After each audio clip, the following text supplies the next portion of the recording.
may lead to a breach of the peace or disrupt the orderly conduct of the meeting is not permitted. Disruptive or distracting actions, such as the stomping of feet, waving of arms, throwing any item, whistling, booing, shouting, or other loud utterances, are not permitted when in the judgment of the meeting's chair or the sergeant-at-arms. Such actions are disrupting or impeding the orderly conduct of the meeting.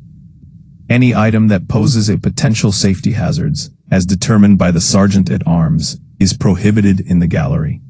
Such items include, but are not limited to, 1. Any pointed objects, including knives of any kind. 2. Banners, flyers, or other forms of signage. 3.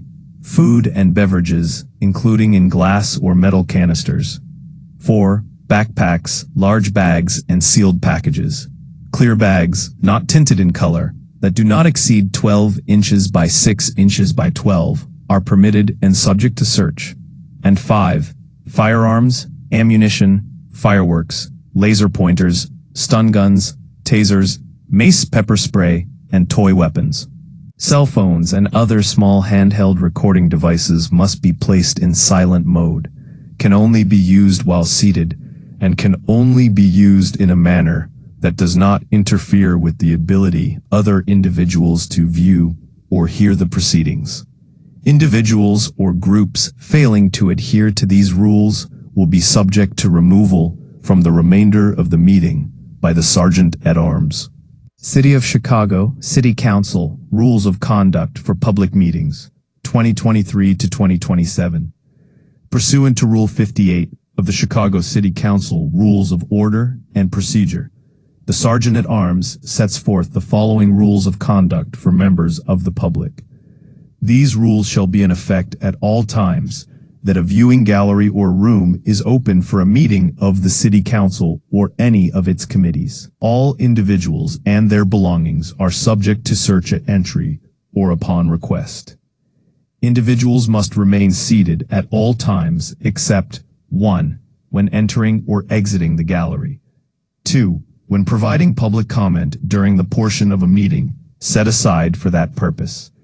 Or 3. When asked to rise and be acknowledged by a member of the City Council. Profane, threatening, harassing, abusive, or defamatory behavior or speech, which in the judgment of the meeting's chair or the Sergeant-at-Arms may lead to a breach of the peace or disrupt the orderly conduct of the meeting, is not permitted. Disruptive or distracting actions, such as the stomping of feet, waving of arms, throwing any item, whistling, booing, shouting, or other loud utterances, are not permitted when in the judgment of the meeting's chair or the Sergeant-at-Arms. Such actions are disrupting or impeding the orderly conduct of the meeting. Any item that poses a potential safety hazards, as determined by the Sergeant-at-Arms, is prohibited in the gallery. Such items include, but are not limited to, 1. Any pointed objects, including knives of any kind. 2. Banners, flyers, or other forms of signage. 3. Food and beverages, including in glass or metal canisters. 4. Backpacks, large bags, and sealed packages. Clear bags, not tinted in color, that do not exceed 12 inches by 6 inches by 12, are permitted and subject to search. And 5. Firearms, ammunition, fireworks, laser pointers, stun guns, tasers, mace pepper spray, and toy weapons. Cell phones and other small handheld recording devices must be placed in silent mode, can only be used while seated, and can only be used in a manner that does not interfere with the ability other individuals to view or hear the proceedings.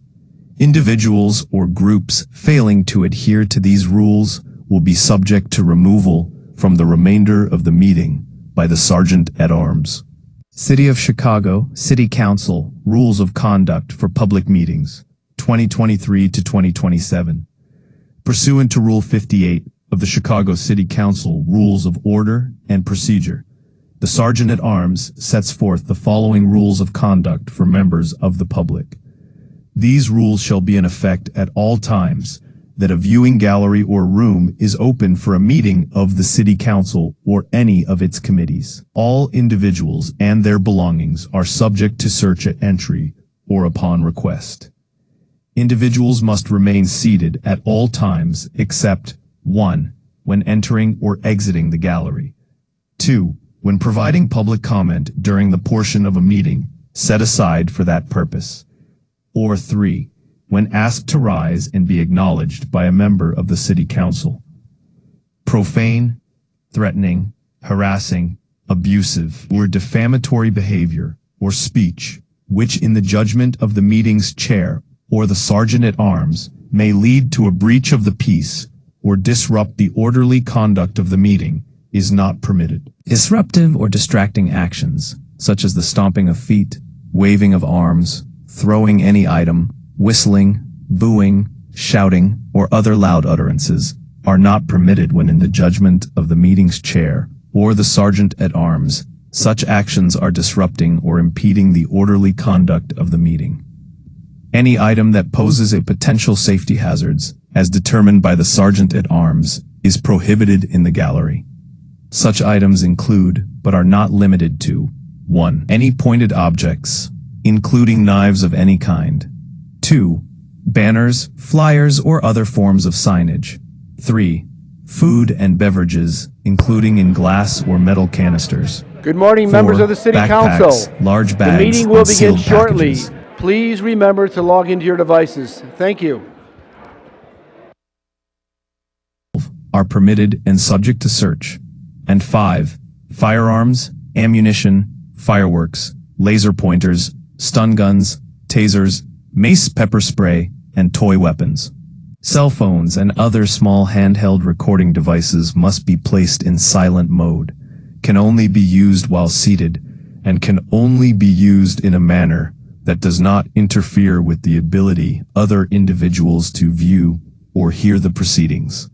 Individuals or groups failing to adhere to these rules will be subject to removal from the remainder of the meeting by the Sergeant-at-Arms.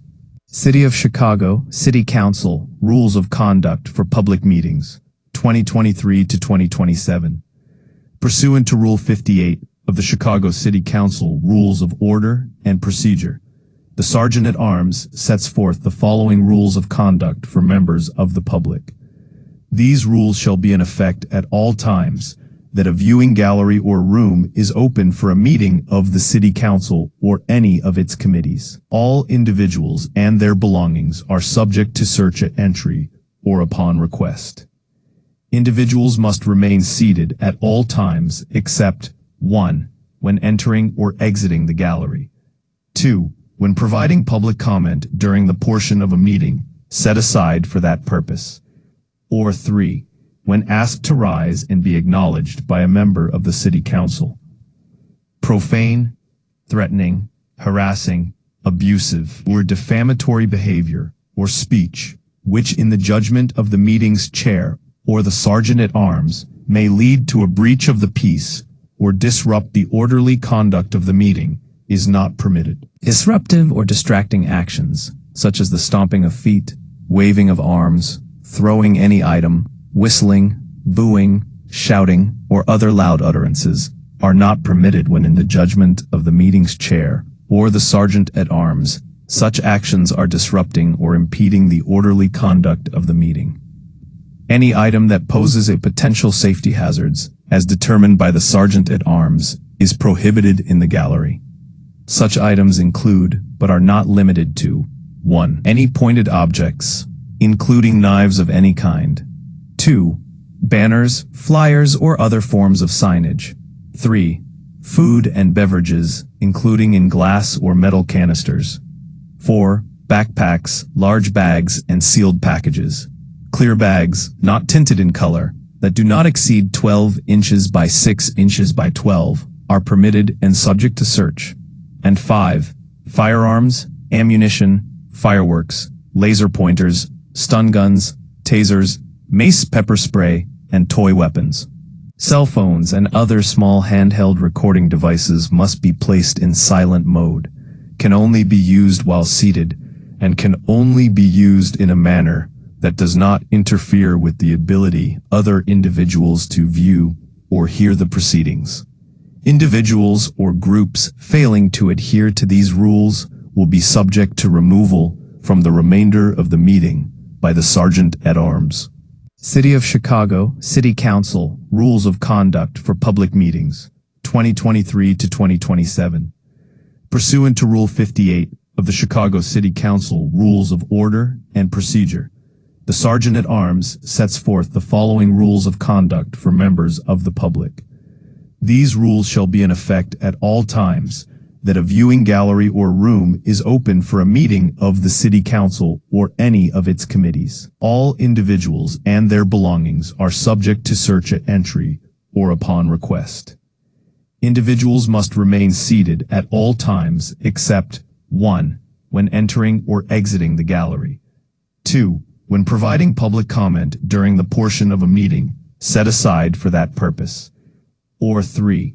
When asked to rise and be acknowledged by a member of the City Council.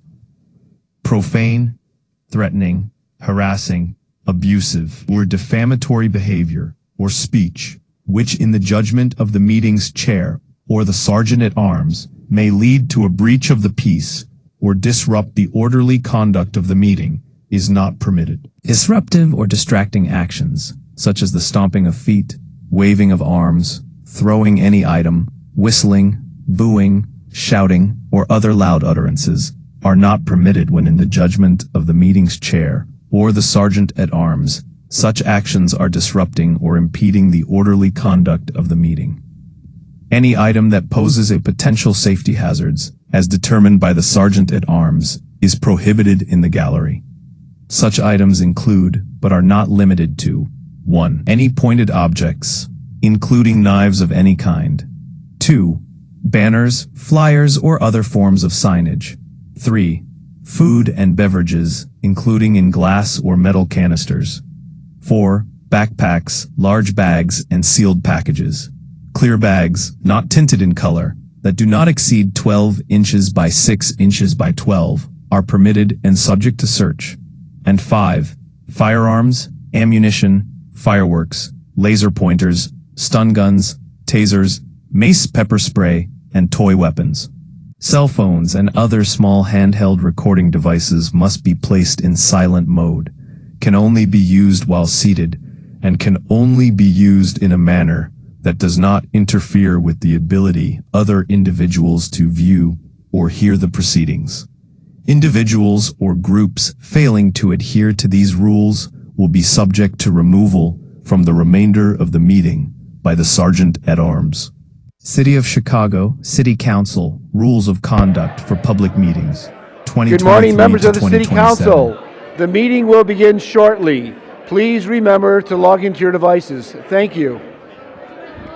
Arms sets forth the following rules of conduct for members of the public. These rules shall be in effect at all times that a viewing gallery or room is open for a meeting of the City Council or any of its committees. All individuals and their belongings are subject to search at entry or upon request. Individuals must remain seated at all times except 1. When entering or exiting the gallery. 2. When providing public comment during the portion of a meeting set aside for that purpose. Or 3.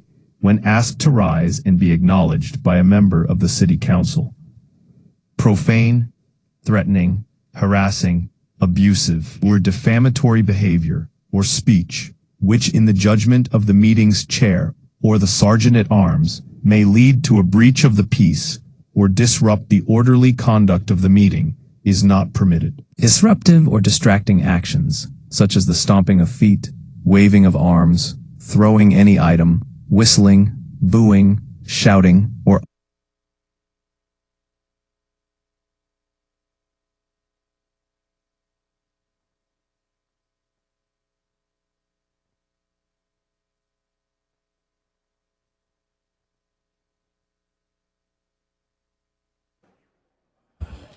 Good morning. The council will come to order. Madam Clerk, please take a quorum roll call.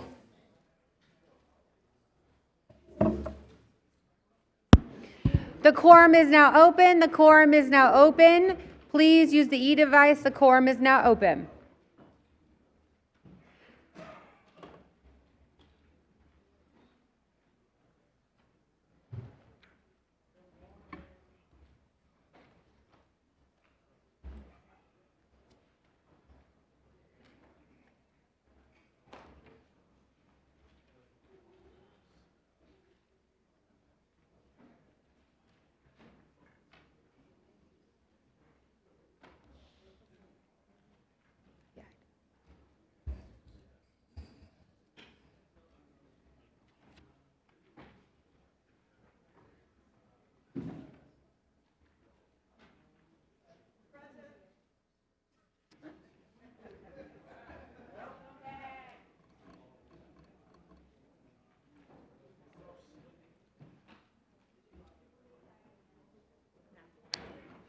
I will now take a voice vote that has not used the e-device. Alderman LaSpada. LaSpada is present. Alderman Hopkins. Hopkins is not present in chambers. Alderwoman Dow. Oh, Hopkins is present in chambers. Alderwoman Dow is present in chambers. Alderman Robinson. Robinson not present in chambers. Alderman Hall. Hall is not present in chambers. Alderman Mitchell. Mitchell is not present in chambers. Alderman Beal. Beal is present in chambers. Alderwoman Lee. Lee is present in chambers. Alderwoman Ramirez, not present in chambers. Alderwoman Coleman, not present in chambers. Alderman Moore. Alderman Moore is present. Alderman Curtis. Curtis is present. Alderman O'Shea. O'Shea is present. Alderwoman Tabarez, not present in chambers. Alderperson Fuentes, present in chambers. Alderman Burnett. Burnett present in chambers. Alderwoman Cruz. Cruz present in chambers. Alderman Wagaspack. Wagaspack is present in chambers. Alderman Quezada. Quezada is present in chambers. Alderwoman Mitz. Mitz is present in chambers. Alderman Sposato. Sposato is present in chambers. Alderman Vasquez. Present virtual. Oh, I'll come back to you. Alderman not present in chambers. Alderman Riley. Riley is present in chambers. Alderman Lawson. Lawson is present in chambers. Alderman Gardner. Gardner is not present in chambers. Alderwoman Clay. Clay is present in chambers. Alderwoman Manahoppenworth. Not present in chambers. Alderwoman Haddon. Haddon is present. Your Mayor, Your Honor, we have a quorum. Very well. There are 41 members present. A quorum has been established. For reasons stated in Rule 59, the following members have requested to participate in today's meeting remotely. Alders Ramirez, Coleman, Tabarez, Mana Hoppenworth, and Vasquez. Madam Clerk, could you confirm their attendance online? Alderwoman Ramirez. Present. Ramirez is present. Alderwoman Coleman. Present. Coleman is present. Alderwoman Tabarez. Present. Tabarez is present. Alderman Vasquez. Present. Vasquez is present. Alderwoman Manahoppenworth. Present. Manahoppenworth is present. Very well. All members have confirmed their presence online. All those in favor of the motion, I'm sorry, can I get a motion for the approval of those members? Very well. It's been moved. All those in favor signify by saying aye. Any opposed, say nay. In the opinion of the chair, the ayes have it. Please add those following members who have verbally confirmed their presence remotely as a part of the quorum roll call. Please rise for the Pledge of Allegiance. I pledge allegiance to the flag of the United States of America and to the republic for which it stands, one nation, under God, indivisible, with liberty and justice for all. Thank you. Please remain standing for our invocation, which will be delivered this morning by Reverend Stephen Thurston II from New Covenant Missionary Baptist Church. Let us pray. Gracious God, we gather in this chamber where decisions are made, not in isolation, but in echoes. We recognize that decisions made today will reverberate through classrooms not yet built, through neighborhoods not yet imagined, and lives not yet born. Grant these leaders wisdom that runs deeper than consensus, wisdom rooted in conscience. In moments when political pressure whispers in one direction and their moral compass points another, straighten them to trust their inner North Star. But Lord, remind them that this compass points not just to principle, but to people. Help them lead with emotional intelligence and open hearts, and set up situations, God, where the adversary across the aisle, who's carrying wounds we don't even see, transitions into an ally. I ask that you'd employ grace to foster understanding, to crack open what argument never could. Bless their service and their sacrifice. Sustain their mental health during the seasons of criticism and critique. Guide them through this sacred complexity of serving the 2.7 million residents whose lives they shape with every vote, every moment of courage. As they deliberate and decide today, remind them that they represent possibilities, that they carry forth the dreams of those who built this city and the hopes of those who will inherit it. God, thank you for making Chicago the best freaking city in the world. Now help us prove it through our words and our works today. Amen. Amen. Thank you. You may be seated.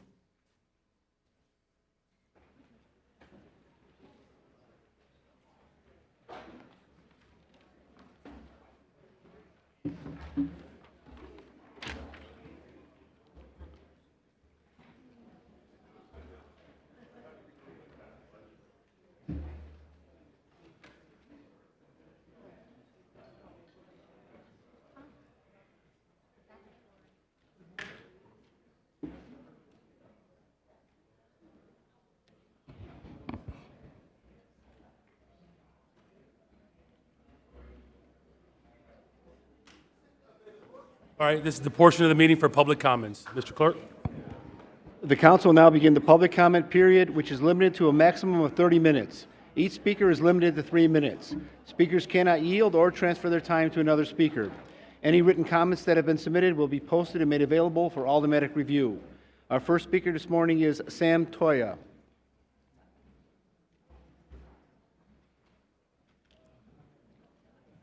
Please press *6 to unmute. We can hear you.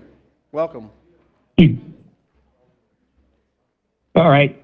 Good morning, members of the City Council. I'm Sam Toya, President and CEO of the Illinois Restaurant Association. I'm here today to express my support for the proposed ordinance regarding hemp products. I'd like to start off by thanking Alder Quinn for bringing the hospitality industry to the table on this matter. I always say I'd rather be at the table than on the menu. He worked with us to craft an ordinance that benefits all parties. Under this ordinance, bars and restaurants will still be allowed to serve hemp beverages. While hemp sales will be restricted to those 21 and older, we're keeping hemp out of the hands of children while preserving an important source of revenue for many members of the hospitality industry. This is especially important as our industry has struggled in the last few years.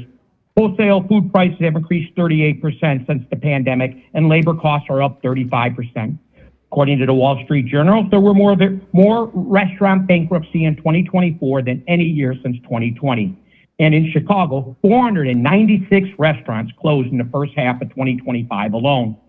These closures affect more than just business owners. They're also hurting service, bartenders, cooks, bussers, everyone who plays a role in the hospitality industry. Due to surging costs, many restaurants and bars have been forced to cut employee shifts, introduce new technology that reduces the need for employees, or even lay off workers entirely. Allowing restaurant and bars to keep a lucrative source of revenue, especially as people are ordering fewer alcohol drinks, keeps owners from having to make these tough decisions.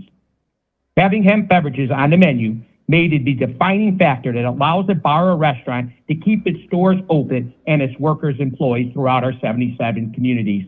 I would also like to thank Alder Quinn for the guardrails that will ensure these drinks are limited to those ages 21 and older. We don't want to see hemp beverages ending up in the hands of children or teens. Restaurants and bars staff are already well trained at carding patrons who want to purchase alcohol, and we're ready to do the same thing with hemp beverages. This ordinance preserves a crucial source of revenue for good actors while also making sure kids can't have a hold of hemp beverages. For that reason, I encourage members of the City Council to vote yes on this ordinance. Thank you. Thank you very much for your comments. Our next speaker is Arnold Bradford.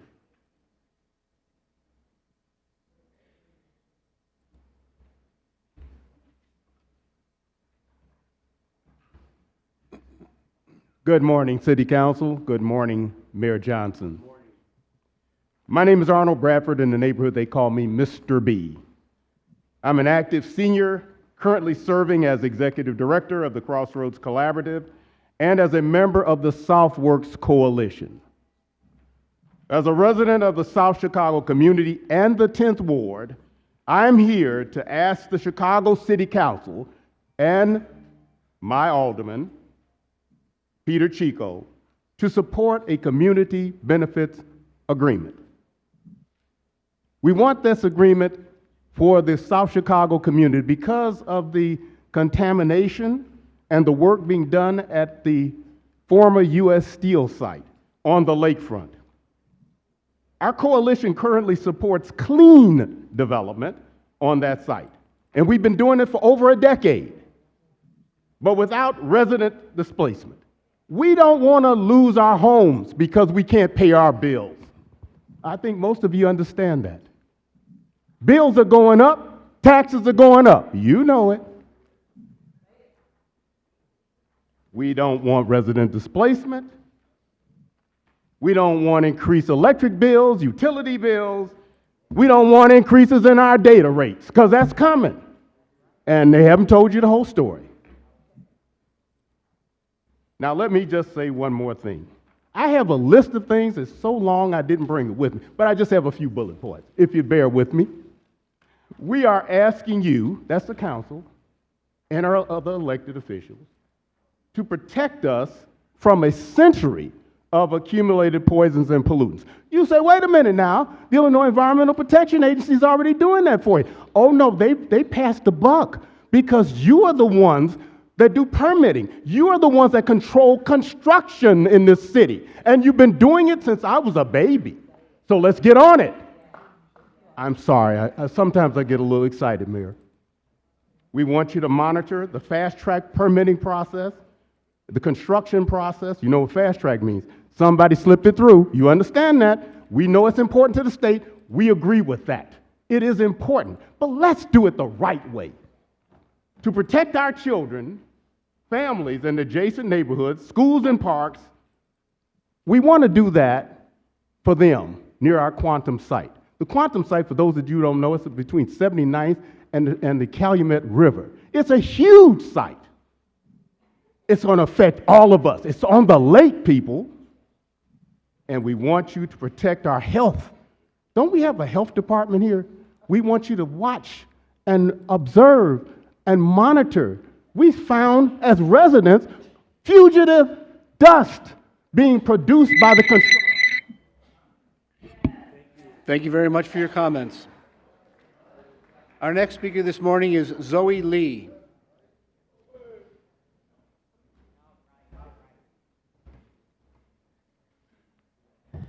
Happy New Year. My birthday is Friday, Aquarius season. I just came back from Atlanta. That's where I came from, you know, before I started this fight, be with my friends. And I was at this event, and a couple of my guys was like, yo, y'all mayor doing good. And I'm like, Brandon Johnson? You know, and I had to like break it down to him. But for me to come back and you ban my whole group except for me for 60 days is wild. Because I want to know why December 11th, 2025, because we're in a $1.5 billion deficit. So I had to tell my homeboy, like, nigga, anyway, you gave Trinity United church child care center $16.5 million. Then when I started going and looking, it's like 4 million, 5 million, 6 million, 9 million. But property taxes is through the roof. People are losing their properties. They're losing their equity in their properties, all of this. And y'all keep talking about Trump. Trump don't got nothing to do with you giving that money to Trinity United Church child care centers. We cannot pay taxes. I wouldn't pay no tax, honestly. Like, even the little taxes that they have, like on a receipt, I just get a restaurant cash. Because we need a forensic audit. Okay? We need the Department of Justice to come in here. Okay? Because you have a spending problem, well, you have a stealing problem. And the legislative body, y'all let it happen because y'all stealing too. And then y'all can't tell on nobody because y'all do stuff like what Michael Scott Jr. just did to Andre Smith. Y'all are like, it's just sad. You know what I'm saying? Like, it's just sad. I said that for my new year, I wasn't going to curse. I'm not drinking no more, so I'm not going to do that anymore. But I just had to let Atlanta know that you are a 6.6 a mayor, okay? And they also are losing. So Andre doing something wrong down there too, because y'all like this. Thank you very much for your comments. Our next speaker is John Stratura.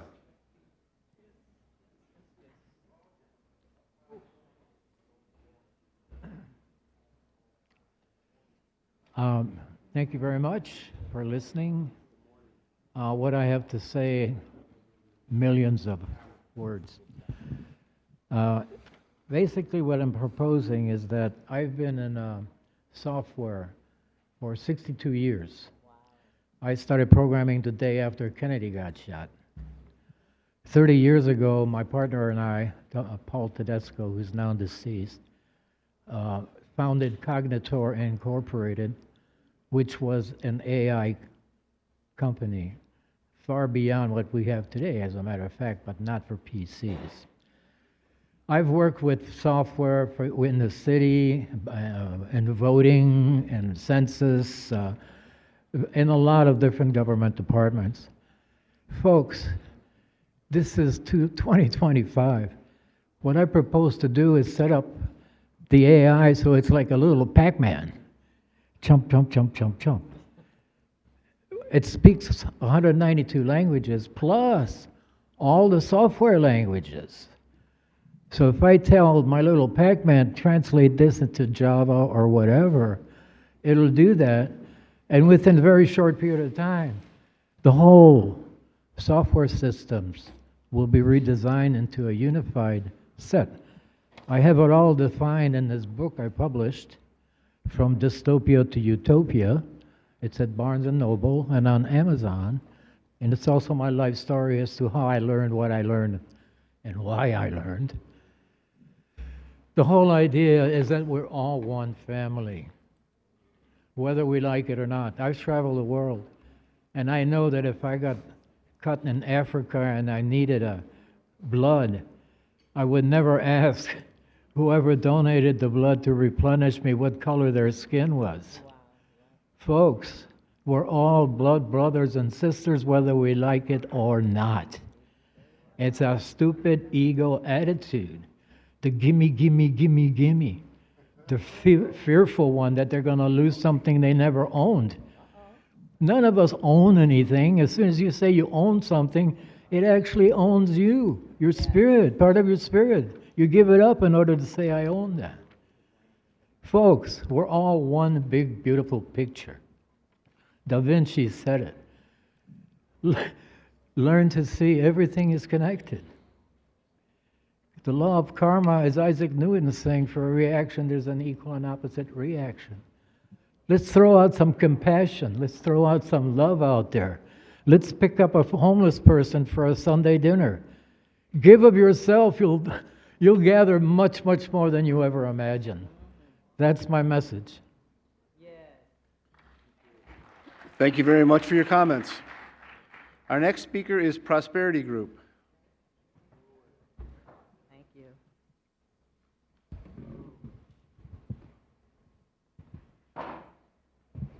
Hello, and I'm going to jump right in.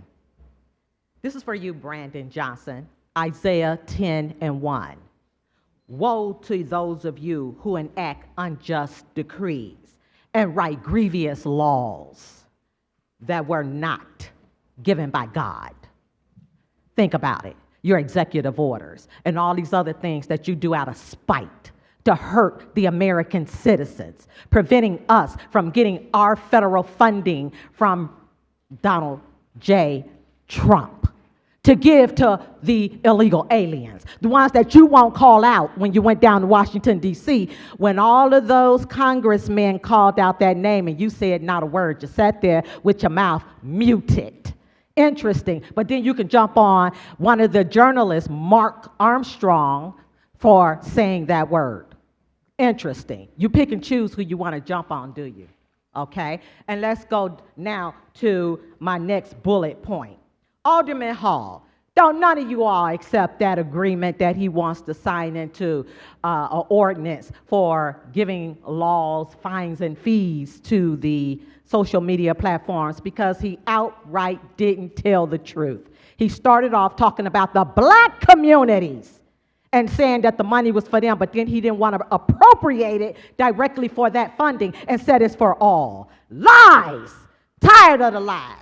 That's what frustrates me. Watching this BS go on down here, and no one that has a right mind will generally have to say too much because they might get punished. We know all of you who do stand up, and we know all of you who don't. Your names are on the list of the do's and the don'ts, so don't think we don't know. But you who stand up for us, thank you. For those of you who don't, get a life. Get out of the position, get out of your roles, because you're not needed. Now, let's also go to my next point, that you black people who are still on the plantation, I'm just going to bring it to you. Y'all need to get a life. Get your new master a God and not man who runs your life.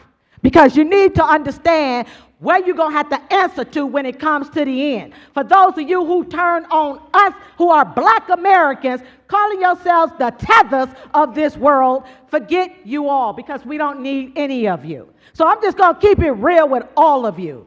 You all need to get this stuff cleaned up down here because it is raunchy. $200 million to illegal aliens to service them. Brandon Johnson with property taxes hitting the black communities, South and the West Side. Oh, you will have to answer to that to God. I'm letting you know that. You heard it. It's going to be recorded, documented, and played back by the time you go to answer to Judgment Day. Have a good one. Thank you very much for your comments.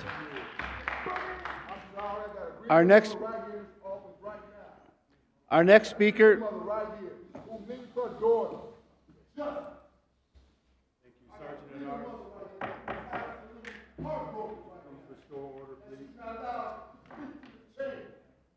How dare this chamber silence this mother? How dare this chamber silence this mother? Thank you, sir. Would ask that you refrain from How dare this chamber outbursts. Sergeant at Arms, please restore order. We need that camera. We need that camera. We need everybody to do the right job for this mother who's breathing. This mother's breathing. And no one's standing for this mother but the rabbi. No one's standing for this mother but the rabbi. Where's the politician? Where's the police? Where's the state police? Where's the FBI? Where are they at? While this mother's breathing in tears.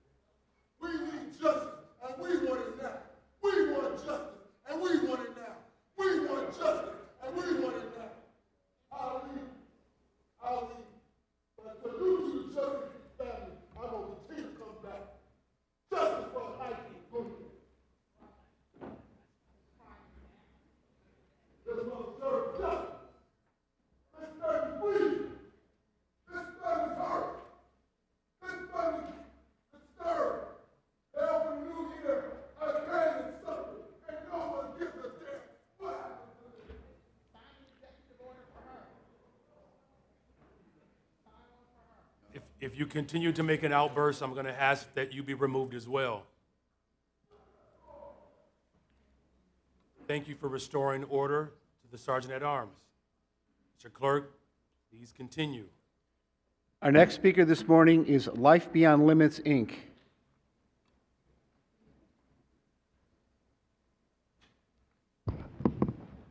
God bless everyone. I want to honor you, Mayor Johnson. I honor the council on today, and I honor all of the organizations that are represented. I want to say to the council on this morning, and I want to just dispel the myth of black people are angry. What we just saw was a black mother that's hurting. I had a teacher by the name of Lou Myers, who was one of the best civil rights attorney of our time. And one of the things that he taught me, he said, laws are made for the people who make them. And nothing ever happens until it happens to the people who make the law. And so, Mayor Johnson, there was something that stood out to me that you said. You talked about, my condolences to you, but you talked about having a brother by the name of Leon, and you talked about how the funding was cut from the federal level. You talked about mental health and addiction. Well, I want to say to you, just as you have a brother by the name of Leon, I have a brother by the name of Kevin, and he died from fentanyl. So when I'm out in the street advocating, you know, for the things that we have going on in our community, it's because just like you, I'm out there and I see the real issues of the people that are hurting in our community. We just had a young lady over in Woodlawn, a mother of 5, shot in an alley. We just had a celebration of Dr. Martin Luther King. I want to say to the council, I know that Dr. King probably would be proud that we have a black mayor, that we have a black Cook County president over the board, that we have a black police chief, that we have all of these different black aldermen and all the churches on every corner really in our communities that are black. But I think that he would not be happy with all of the violence, the murders, the shootings, and even when we have things going on in our community, where's the outcry? Where are the pastors and leaders that get all of this funding? They come and they sit on boards, they have all of these connections to you. But when all of this stuff is going on in our communities, where are the pastors and the leaders? They are nowhere to be found. I can't even count on my hand 10 churches where we have pastors and leaders that actually go in the community where these young men are in poverty, killing each other, to really bring about solutions. And so I'm saying to you, as I've been saying, as I come here, you have you have a lot of pull as the mayor. We can bring truces to the city of Chicago. I think that you can make one phone call. You can call G. Herbo. You probably can call Oprah Winfrey. I see all of these people that come and they get the red carpet treatment. Mayor Johnson, they take pictures with you when it benefits them. But where are these people when we have all of this violence and killing going on in our communities? And so it's time for change. We got to change the system because the system is flawed. And I say this respectively to you. Thank you very much for your comments. Our next speaker this morning is Esme Marcos. Good morning, everyone. My name is Esme. I'm proud to be part of Chaitiva Cafe, where I've dedicated the last 2 years promoting the benefits of hemp in our city.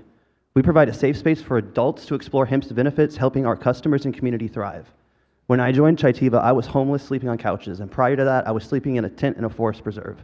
I was excited to be part of an innovative and sustainable business, not only to serve my community, but to help rebuild my life. However, recent developments have put all of that at risk. Alderman Marty Quinn has introduced a new ordinance that, rather than genuinely regulating, seems to be a power grab.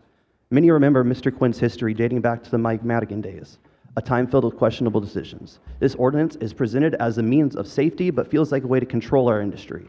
The heavy restrictions threaten to stifle local businesses like ours and local livelihoods like mine, prioritizing power over support.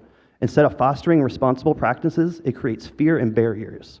I urge all of you to stand with me, Chaitiva Cafe, and the rest of our industry. Let's push back against the misuse of power and advocate for fair regulations that truly support our community and entrepreneurs. Together, we can ensure our voices are heard and our stories are acknowledged. We deserve an industry that thrives, not one stifled by political maneuvering. Thank you for your time and support. Thank you. Thank you very much for your comments. Our next speaker is Glenn McElfish.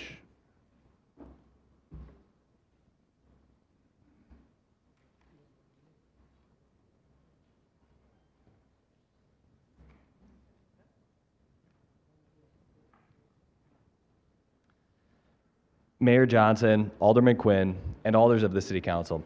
Thank you very much for the opportunity to speak today.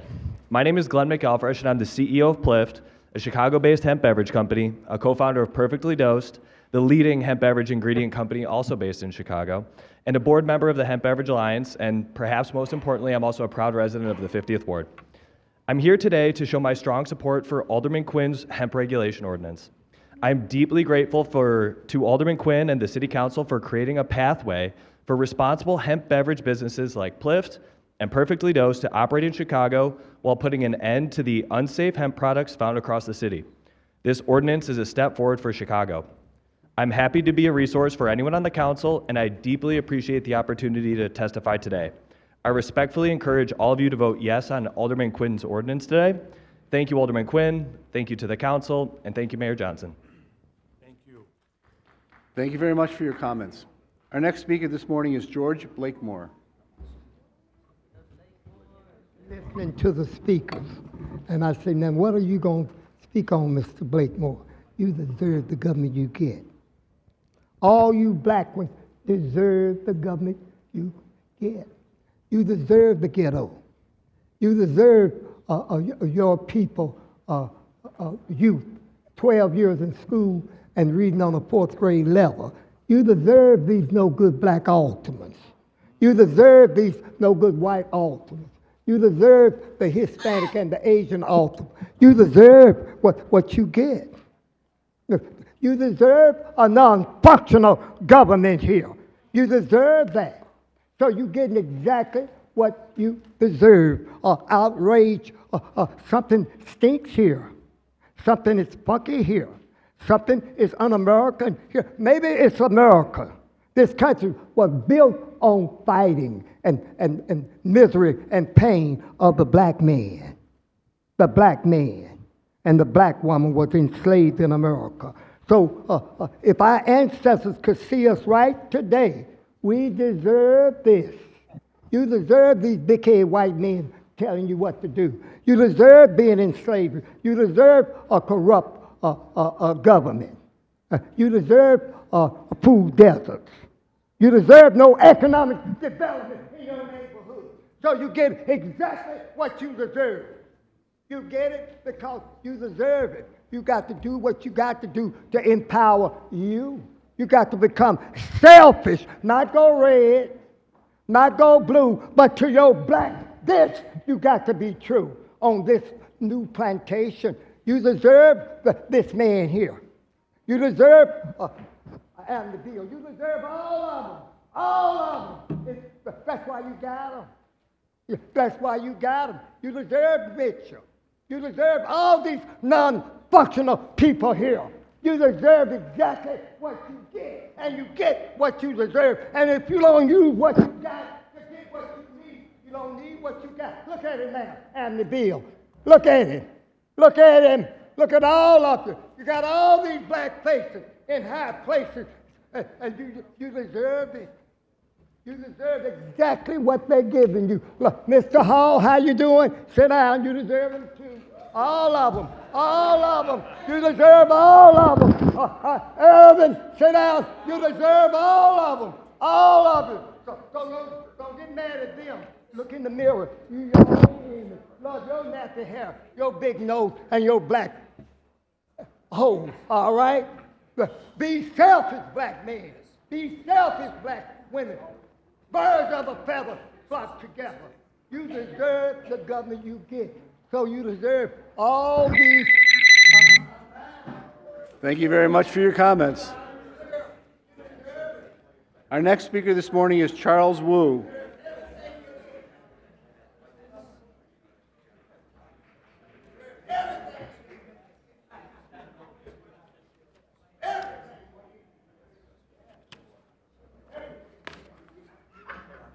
Get exactly what your black age deserves.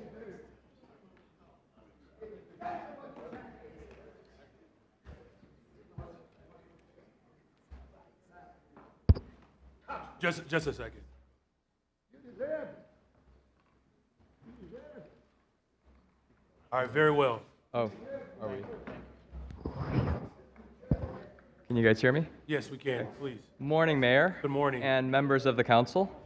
My name is Charles Wu, and I'm here on behalf of the Illinois Hemp Business Association.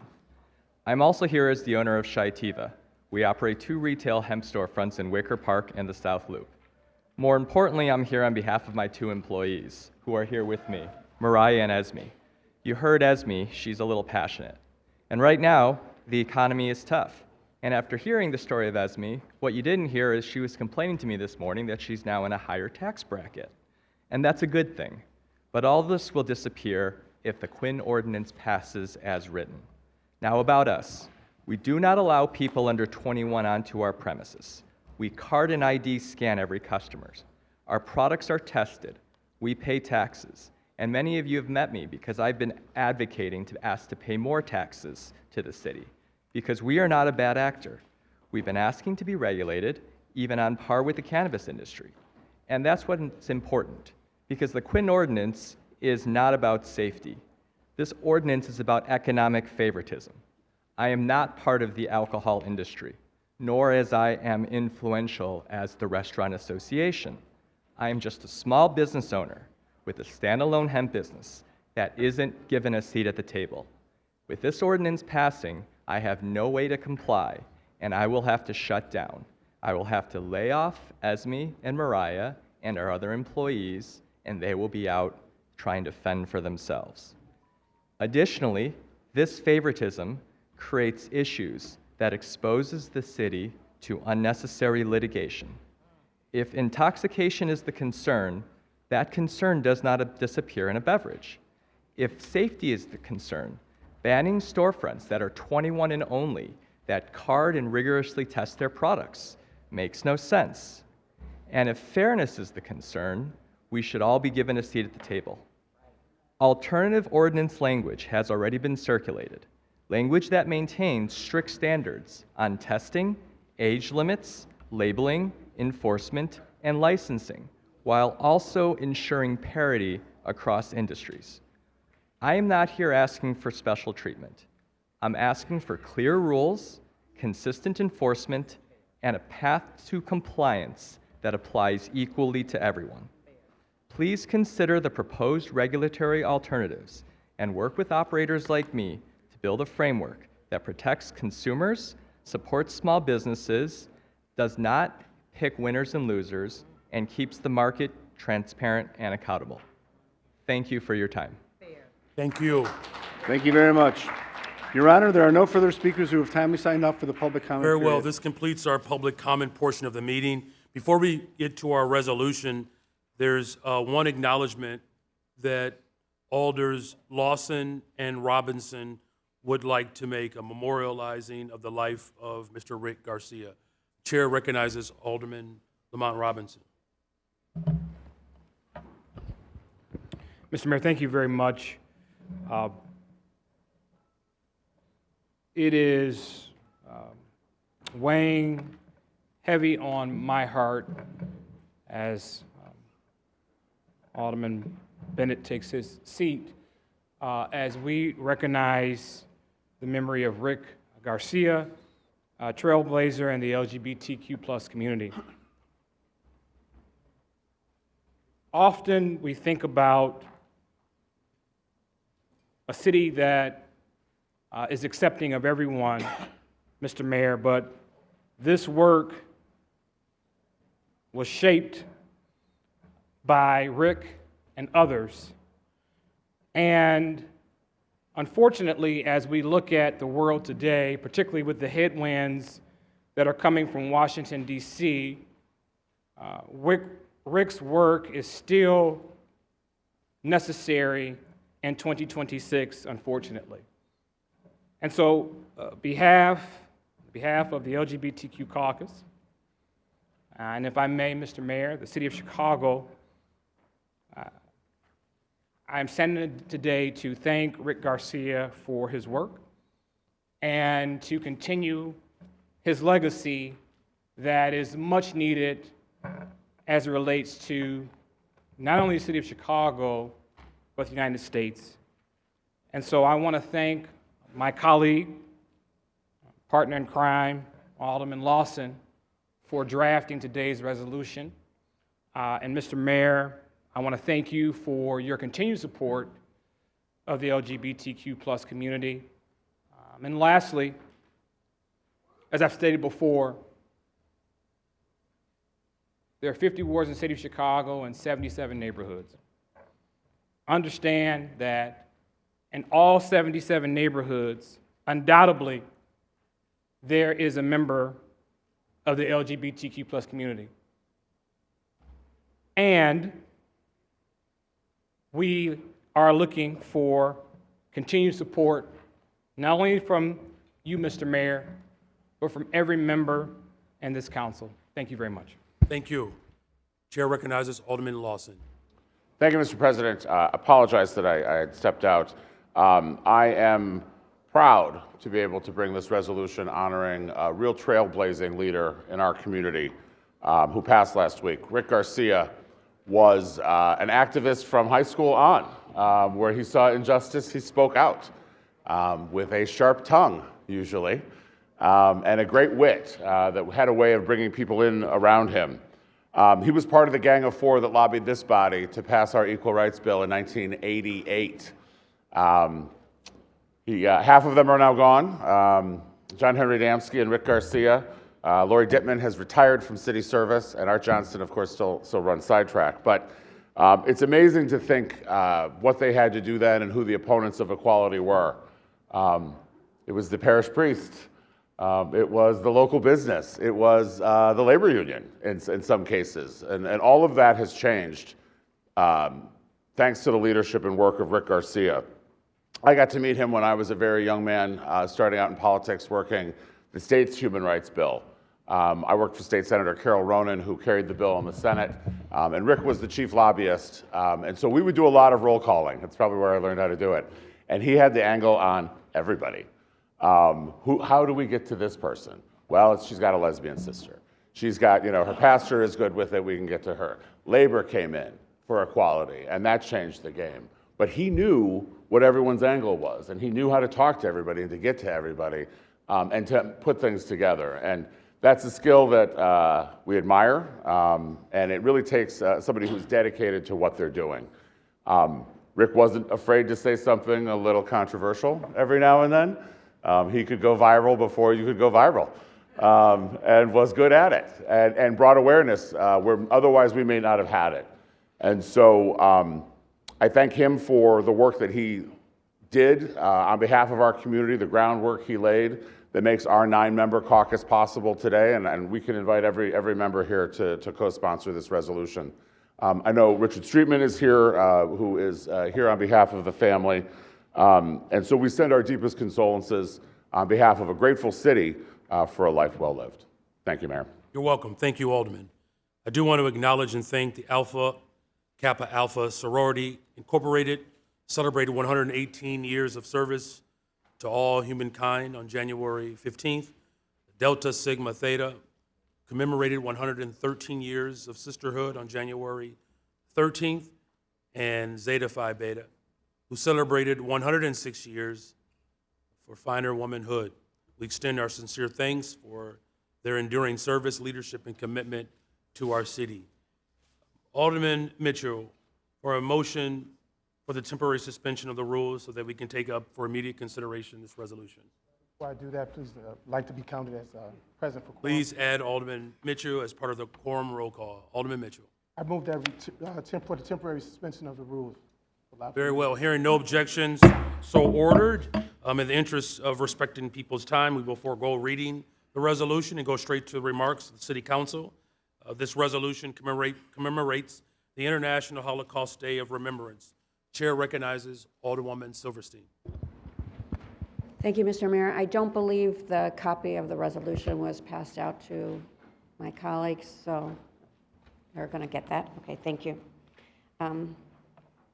Esteemed members of the Chicago City Council and distinguished guests, today we come together to recognize International Holocaust Remembrance Day, a day set aside by the global community to remember one of the darkest chapters in human history and to reaffirm our shared responsibility to confront hatred wherever it appears. As we reflect on the Holocaust, we remember the 6 million Jewish men, women, and children who were systematically murdered by the Nazi regime and its collaborators, along with millions of others targeted because of their identity, beliefs, or perceived differences. The Holocaust stands as a chilling reminder of what happens when anti-Semitism, bigotry, and dehumanization are allowed to grow unchecked.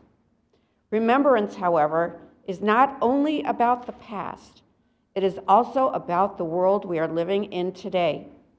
Anti-Semitism is not a relic of history. It is a present and growing threat. Here in Chicago, anti-Semitic hate crimes increased by 58% last year, a staggering and deeply troubling statistic. My community strongly felt this reality when a Jewish member of the 50th Ward was shot recently while walking to synagogue on the Sabbath. Around the world, we are also witnessing a shocking rise in anti-Semitic violence and rhetoric, including the horrific terrorist attack at Bondi Beach, which killed 15 innocent people and injured another 40 who had gathered to celebrate the Jewish holiday of Hanukkah. These acts remind us that the lessons of the Holocaust are not abstract and not relegated to the past. They are urgently relevant today and right here in Chicago, which is why it is so important for us to recognize Holocaust Remembrance Day and to learn more about the horrors of the Holocaust. I am grateful to my colleagues who will be joining me tomorrow on my yearly delegation to the Illinois Holocaust Museum. And for those of you who have not yet RSVP'd, you are all still invited and would love for you to come. It is a unique honor that we are joined here this morning by our Holocaust survivor, Yvonne Aronson. It is truly a privilege to have you with us.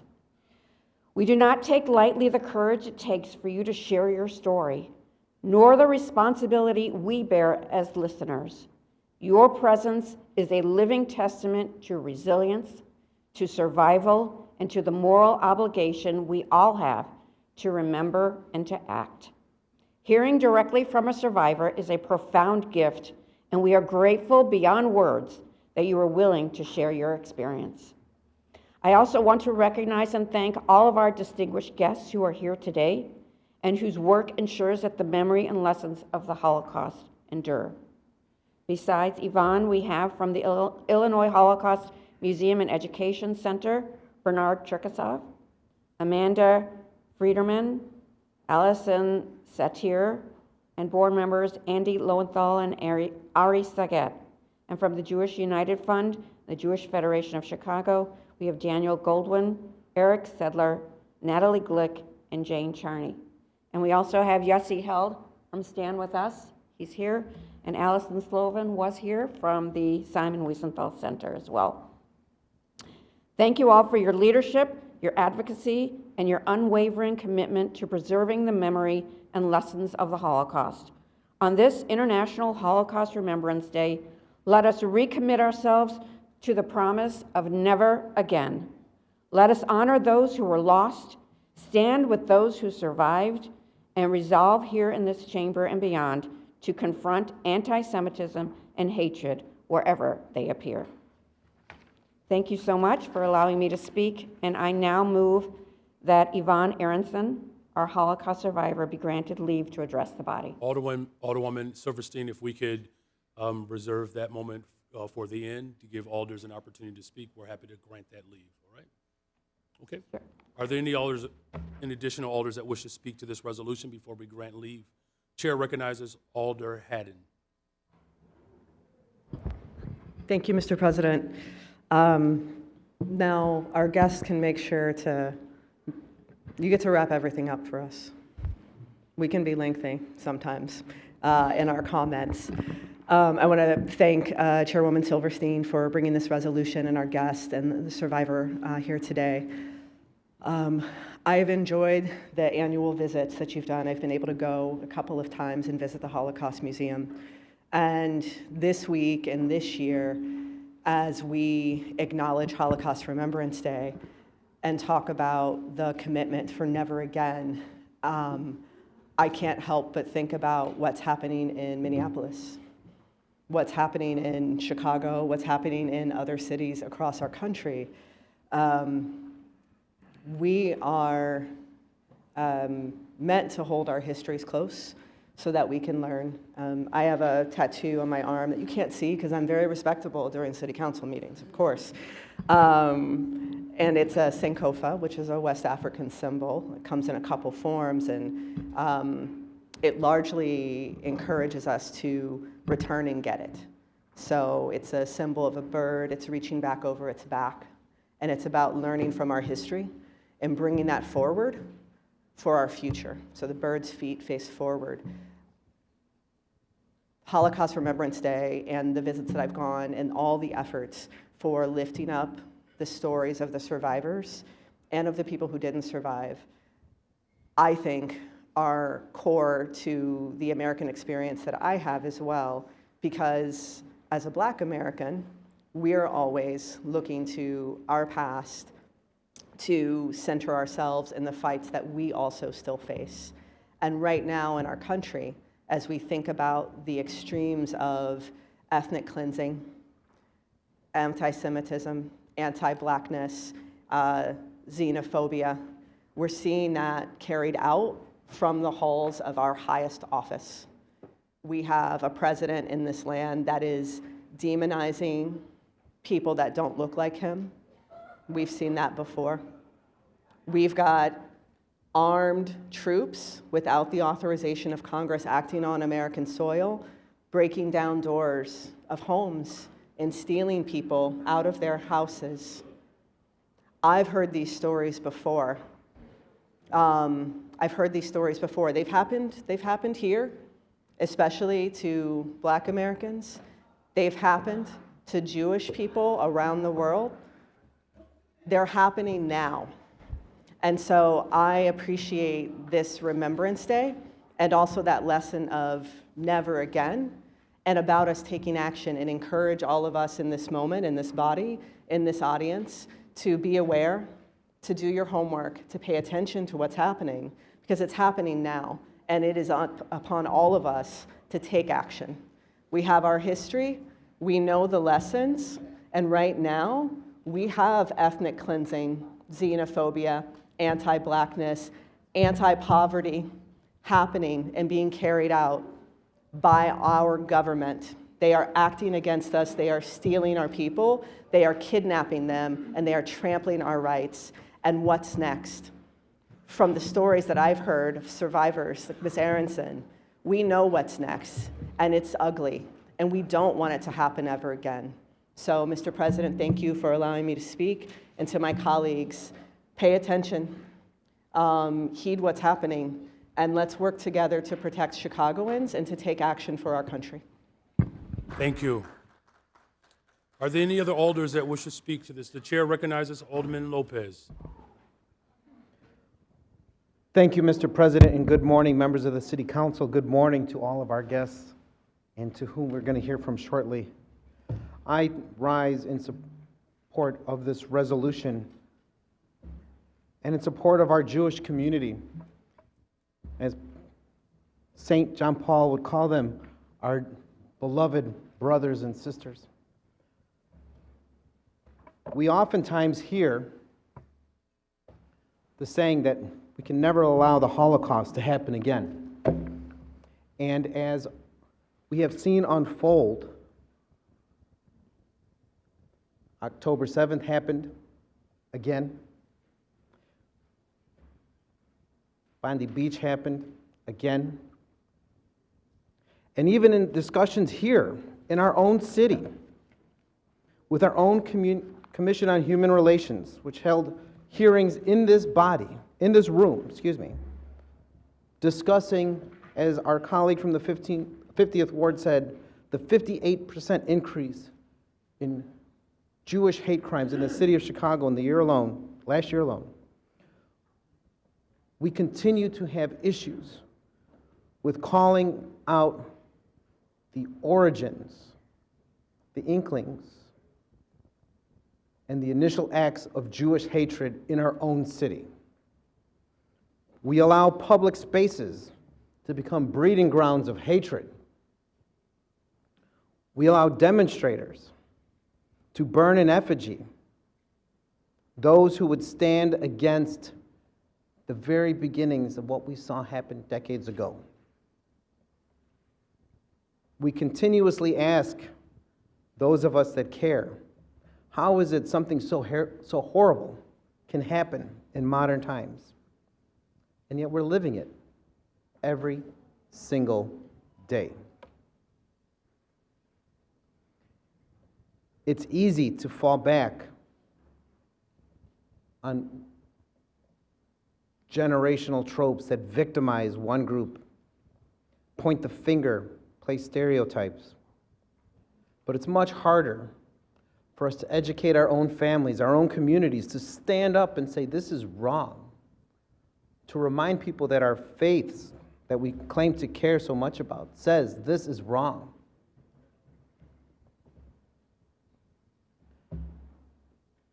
I've had to witness friends of mine, both in this room and out, break down because they don't know how to walk out the door, head held high in their own heritage without feeling the fear of being attacked. Most of us have never felt that way. Some of us can never stop.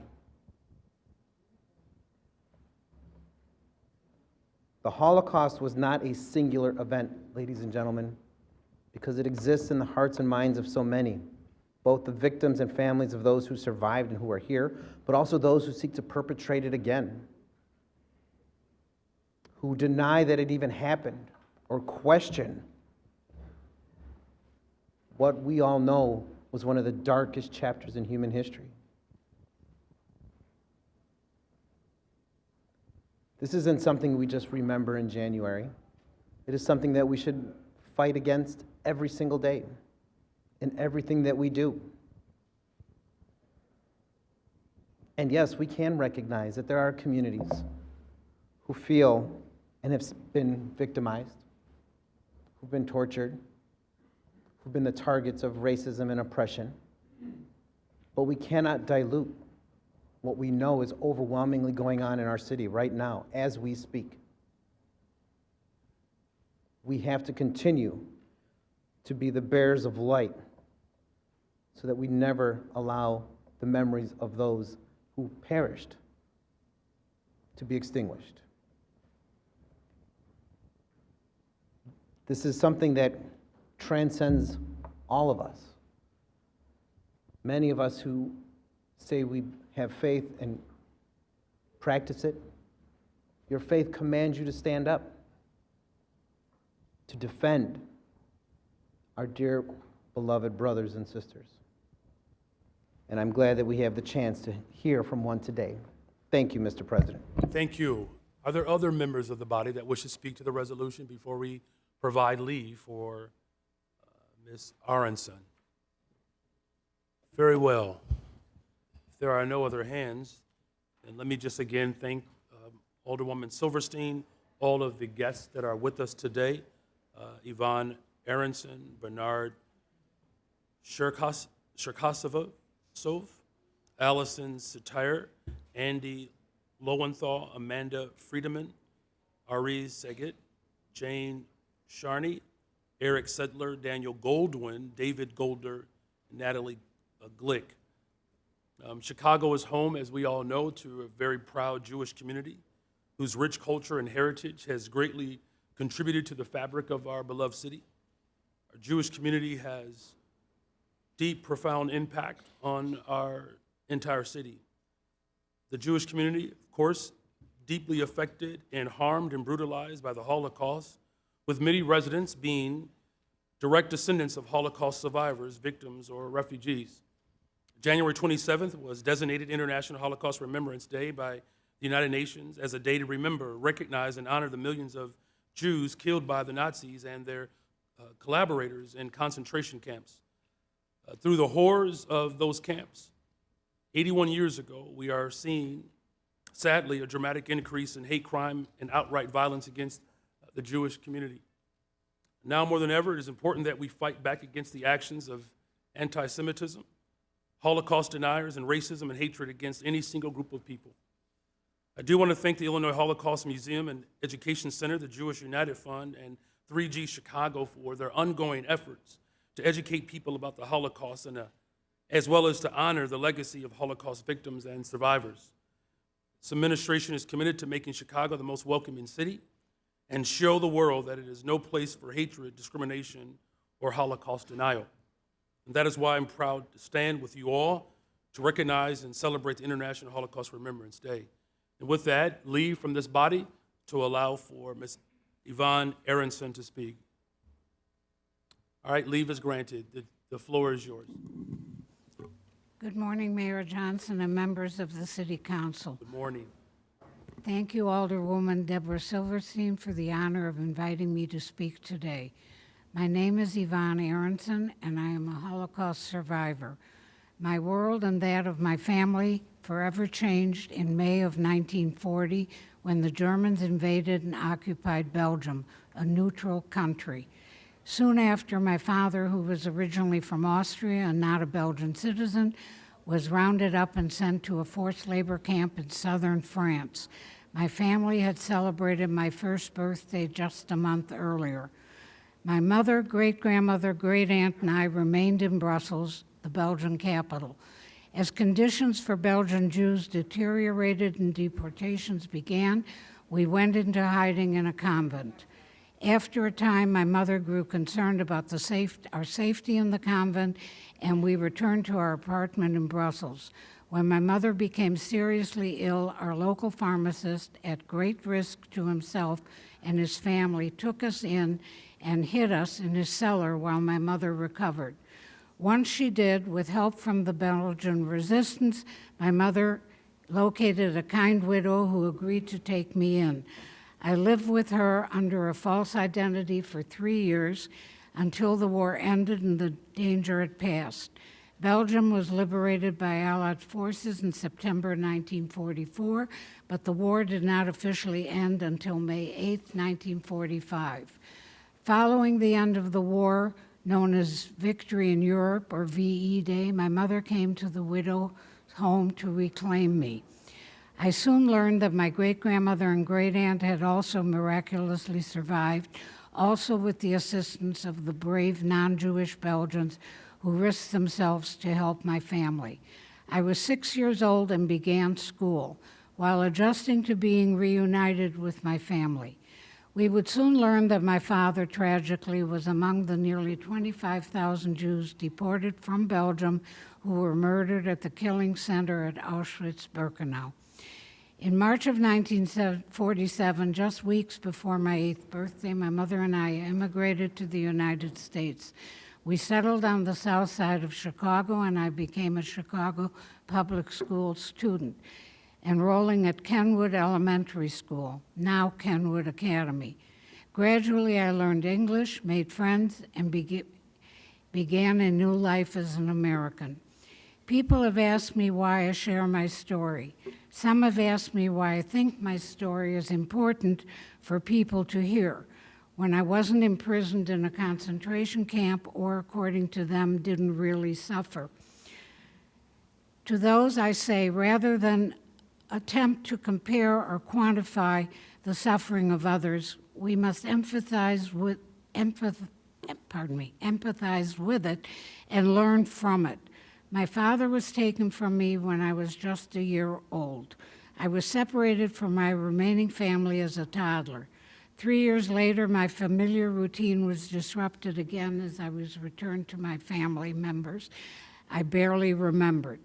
Their survival and mine were nothing short of miraculous, but the upheaval was difficult and confusing for a young child.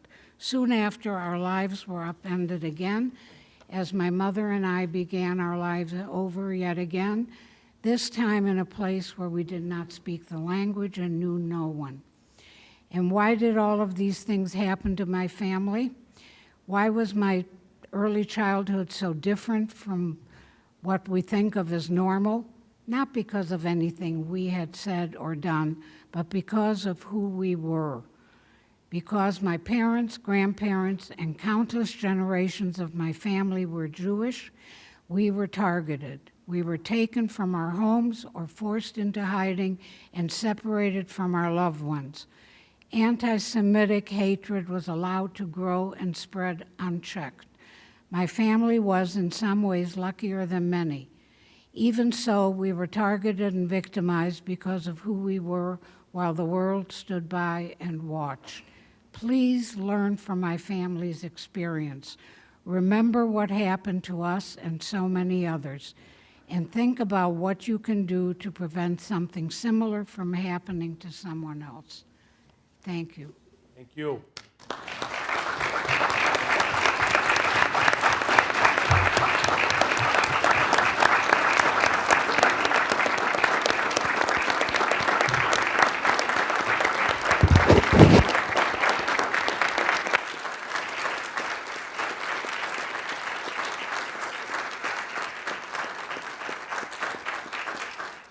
Alderman Mitchell, can I get a motion for the passage of this resolution? Mr. President, I move passage of this resolution in the omnibus. Hearing no objections, so ordered. Thank you all again for being with us today. Thank you. Alderman Mitchell, on a motion to return to the regular order of business. Mr. President, I move that we return to the regular Hearing no order of business. objections, so ordered. Communications. The City Council of the City of Chicago. Ladies and gentlemen, at the request of the Comptroller, I transmit here with an ordinance approving the 2026 municipal depositories. Your favorable consideration of this ordinance will be appreciated. Very truly yours, Brandon Johnson, Mayor, for the Committee on Finance. Ladies and gentlemen, at the request of the Comptroller, I transmit here with an ordinance amending the municipal code regarding the publication requirements for rules proposed by the Department of Finance. Your favorable consideration of this ordinance will be appreciated. Very truly yours, Brandon Johnson, Mayor, for the Committee on Finance. Ladies and gentlemen, at the request of the Commissioner of Planning and Development, I transmit here with an ordinance authorizing the execution of an amended redevelopment agreement with BR Congress Owner LLC and Congress Cedar LLC. Your favorable consideration of this ordinance will be appreciated. Very truly yours, Brandon Johnson, Mayor, for the Committee on Finance. Ladies and gentlemen, at the request of Commissioner of Planning and Development, I transmit here with an ordinance authorizing the execution of agreements and instruments necessary for implementation of Section 108 Housing and Urban Development Loan for the Congress Cedar Project. Your favorable consideration of this ordinance will be appreciated. Very truly yours, Brandon Johnson, Mayor, for the Committee on Finance. Ladies and gentlemen, at the request of Commissioner of Planning and Development, I transmit here with an ordinance authorizing the sale of city-owned property located at 1014 South California Avenue to End Good Company, Chicago. Your favorable consideration of this ordinance will be appreciated. Very truly yours, Brandon Johnson, Mayor, for the Committee on Housing and Real Estate. Ladies and gentlemen, at the request of Corporation Council, I transmit herewith an ordinance amending the municipal code to provide clarification regarding the sports wagering license. Your favorable consideration of this ordinance will be appreciated. Very truly yours, Brandon Johnson, Mayor, for the Committee on License and Consumer Protection. Ladies and gentlemen, at the request of Commissioner of Planning and Development, I transmit herewith an ordinance authorizing the expenditure of open space impact fee funds for outdoor space improvements at Disney 2 Elementary School. Your favorable consideration of this ordinance will be appreciated. Very truly yours, Brandon Johnson, Mayor, for the Committee on Special Events, Cultural Affairs, and Recreation. Ladies and gentlemen, at the request of Commissioner of Planning and Development, I transmit herewith an ordinance authorizing the expenditure of open space impact fee funds for the development of a turf field at Riley Elementary School. For favorable consideration of this ordinance will be appreciated. Very truly yours, Brandon Johnson, Mayor, for the Committee on Special Events, Cultural Affairs, and Recreation. Ladies and gentlemen, at the request of the Commissioner of Transportation, I transmit herewith an ordinance authorizing the re-subdivision of land to facilitate the development of residential properties. If you have consideration of this ordinance will be appreciated. Very truly yours, Brandon Johnson, Mayor, for the Committee on Transportation and Public Way. Ladies and gentlemen, at the request of Commissioner of Planning and Development, I transmit here with an ordinance authorizing the execution of intergovernmental agreement with the Regional Transportation Authority of the Belmont Blue Line Equitable Transit Orient Plan. If you have consideration of the ordinance will be appreciated. Very truly yours, Brandon Johnson, Mayor, for the Committee on Zoning, Landmarks, and Building Standards. Ladies and gentlemen, I transmit here with appointments to various special service areas. Your favorable consideration of these appointments be appreciated. Very truly yours, Brandon Johnson, Mayor, for the Committee on Economic, Capital, and Technology Development. I, City Clerk Anna Valencia, hereby inform the City Council that the following documents were filed in my office relating to the respective subjects designated as follows. Notification of sale, City of Chicago Multifamily Housing Revenue Bonds, Indian Trails Apartment Project, Series 2026. Office of the Inspector General's fourth quarter report for year 2025. I, City Clerk Valencia, inform the City Council that all those matters which were considered by the City Council at the regular meeting held on December 20, 2025, which are required by statute to be published in book or pamphlet form in one or more newspapers, were published in pamphlet form on January 21st, 2026, by being printed in full text and printed pamphlet copies of the Journal Proceedings of the City Council of the City of Chicago. I, City Clerk Valencia, also inform the City Council that all those matters which were considered by the City Council at the regular meeting held on December 29, 2025, which are required by statute to be published in book or pamphlet form or one or more newspapers, were published in pamphlet form on January 21st, 2026, and being printed in full text and printed pamphlet copies of the Journal Proceedings of the City Council of the City of Chicago. I, City Clerk Valencia, also transmit herewith the following miscellaneous communications and reports requiring City Council action. Zoning reclassifications of particular areas referred to the Committee on Zoning, Landmarks, Building Standards. Claims against the City of Chicago are referred to the Committee on Finance. Recommendation by Commission on Chicago Landmarks for designation of Original Providence Baptist Church at 515 North Pine Avenue as Chicago Landmark, which referred to Committee on Zoning, Landmarks, and Building Standards. And correction of December 19, 2025 City Council Journal Proceedings, which referred to the Committee on Committee's Rules. Your Honor, that concludes the reports and communications from the Mayor and other city officers. Thank you, Madam Clerk. For our committee reports, we will begin with the Finance Committee. The Chair recognizes Chairwoman Dow. Thank you, Mr. President and members of the City Council. Reporting for the City Council's Committee on Finance, which held a committee meeting on January 14, 2026. The following items received a due pass recommendation from the committee. Item number 1 is the substitute ordinance executing a TIF redevelopment agreement with 30 North LaSalle MF Redevelopment LLC and Downtown Chicago Neighborhood Council NFP for the property at 30 North LaSalle Street in the 34th Ward in an amount not to exceed $57 million. Mr. President, unless someone wishes to speak on this, I move passage of this item by a roll call vote. Seeing no hands, members, please use your e-vote application to record your vote at this time.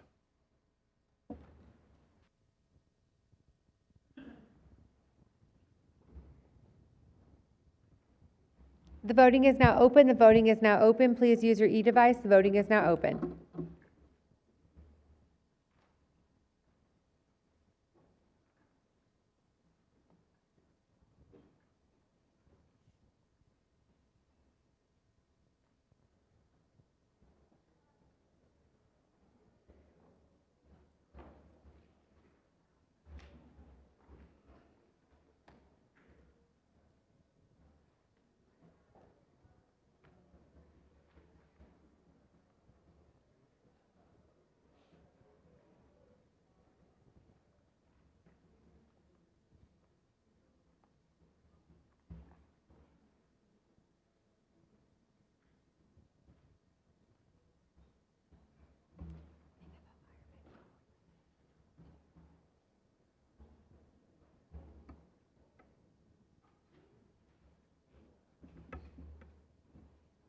I will now call on those who have not used their e-device and those virtual. Alderman Hopkins. Hopkins is a yes. Alderman Hall. Not present. Alderwoman Ramirez. Yes. Ramirez is a yes. Alderwoman Coleman. Yes. Coleman is a yes. Alderman Moore. Not present in chambers. Alderman Rodriguez. Rodriguez is a yes. Alderwoman Tabarez. Yes. Tabarez is a yes. Alderwoman Rodriguez Sanchez. Not present. Alderman Conway. Not present. Alderman Vasquez. Yes. Vasquez is a yes. Alderman Knudsen. Not present. Alderwoman Mana-Hoppenworth. Yes. Mana-Hoppenworth is a yes. Anyone else I missed? Alderman Hall? You're a yes. Alderman Hall is a yes. Alderman Moore? Moore is a yes. Anyone else walk in? All right, the voting is now closed. There are 47 yeas, 0 nays. This motion passes. Alderman Mitchell, on a motion to reconsider. Move to reconsider the All vote. those in favor of reconsidering of this vote signify by saying aye. Any opposed say nay. This motion fails. Chair recognizes Chairwoman Dow. Item number 2 is the substitute ordinance approving the First Amendment to the Tax Increment Financing Redevelopment Agreement and the amended city deed covenants with Sinai Health System at 1500 South Fairfield Avenue to convey the property at 3100 through 58 West Ogden Avenue and at 3142 West 16th Street to 1 Lawndale Children's Discovery Center in the 24th and 28th wards. I move passage of this item by the first most favorable roll call vote of the Committee on Finance report and the associated unsuccessful motion to reconsider. Thank you. The chair recognizes Alder Rodriguez Sanchez. Thank you, Mr. President. I would like to be added as a yes to the first item on finance, please. Very well. Clerk, please add Alder Rodriguez Sanchez to the yes vote on the first item. Chair recognizes Alderman Knudsen. Mayor, I'd like to be added as yes on the first finance item on roll call. Thank You you. can do that as well. Thank you, Madam Clerk. All right, hearing no objections for this second item, so ordered. Thank you, Mr. President. Item number 3 is the substitute ordinance authorizing the submission of the U.S. Department of Housing and Urban Development Section 108 loan application for the rehabilitation of 2135 North Milwaukee Avenue, better known as the Congress Theater, in the First Ward in an amount up to $25.25 million. I move passage of this item by the same motion. Hearing no objections, so ordered. Item number 4 is an ordinance introduced by Alderman Samantha Nugent of the 39th Ward, amending Article 26, effective dates of the 2026 Municipal Code Revenue Ordinance Alternative. I move passage of this item by the same motion. Hearing no objections, so ordered. Item number 5 is a substitute resolution introduced by Alderman Jason Irvin of the 28th Ward, calling for a public hearing on the formation of the Chicago Tourism Improvement District to be held on February 27, 2026 at 10 a.m. in the City Council chambers on the second floor. I move passage of this item by the same motion. Hearing no objections, so ordered. Item number 6 is a communication transmitting reports of cases in which verdicts, judgments, or settlements were entered into for the month of November 2025, and this item will be placed on file with the clerk. Item number 7 is a communication transmitting reports of cases in which verdicts, judgments, or settlements were entered into for the month of December 2025, and this item will also be placed on file with the clerk.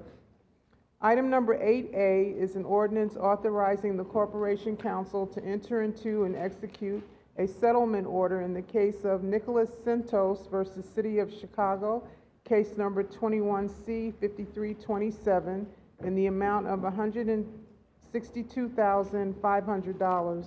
I move passage of this item by the same motion as was applied to item number 2, with the exception of Alderman David Moore and Alderwoman Jeanette Taylor, who both wish to be recorded as voting no on this item. Very well. Slight division, so ordered. Item number 8B is an order authorizing the Corporation Council to enter into and execute a settlement order in the case of Tim Anderson et al. Versus David Brown et al., case number 123 CV 2245, in the amount of $875,000. Mr. President, I recuse myself from voting on this matter during the January 14th Finance Committee meeting, and I'm recusing myself today during council from voting on this matter under Rule 14 of the Rules of Order and Procedure out of an abundance of caution, as the plaintiff is a constituent of the 3rd Ward, and I have had interactions with the plaintiff regarding matters in and outside of the ward. Very well. Thank you very much. The chair recognizes Alderman Lopez. Oh. Did you make the motion already? No, I did not. Thank you. My apologies. Please I move passage of this item by the same motion as was applied to item number 2, with the exception of Alderman Hopkins, Quinn, Lopez, O'Shea, Scott, Cardona, Wagasback, Riley, and Silverstein, who all wish to be recorded as voting no on the item. Very well. The chair recognizes Alderman Villegas. Oh, I'm sorry. I thought that was satisfactory. Just a second. Alderman Lopez. Thank you, Mr. President, and again, good morning, members of the City Council. I rise in opposition to this settlement. As we discussed in committee, a settlement for 21 individuals, only 2 of whom made reports to COPA, none of whom could identify actual police officers, and none of them who could identify their injuries. We talk constantly ad nauseum about settlements that we can win, about settlements that we should fight and defend the city from, and settlements that reward bad behavior. This is the epitome of all of those. We must reject this settlement. We must fight when we are right, because it sends a strong and clear message that our check writing days are coming to an end. And for that, Mr. President, I'd encourage all of my colleagues to vote against it and ask for a roll call vote on this settlement. Chair recognizes Alderman Napolitano. Thank you, Mr. President. I agree with my colleague full-heartedly. For years now, 11 years in my short term, I feel like we come down here and we look at these cases, and a lot of times it's looked at the amount that is requested and how much it's going to hurt the city in the long run if it's prosecuted. And a lot of us come down here and say, well, let's take a look at some of these cases from a broader view and see if we actually can put our legal teams to work and try some of them instead of just settling it. Because the settlement, in some cases, is a payout to people in here, but in other cases, it's an assumption of guilt to a department without even having their day in court. So to make this as short as possible, I think we should start looking at some of these cases and finding a way to put our legal team to work. They're getting paid, they're on salary, and pushing some of these cases so that we can close the city checkbook, because everyone knows it's called the city lottery. You give a shot at it, there's a great chance you're going to get paid out. And if it's below a certain number, there's an even greater chance that you're going to get paid out. So for that reason, I too would like to be recorded as a no, and I appreciate the opportunity to speak on this, Mr. Very President. well, there's a roll call vote that's been requested for item 8B. Madam Clerk, if you can make the e-vote application available so that members of this body can record their votes at this time.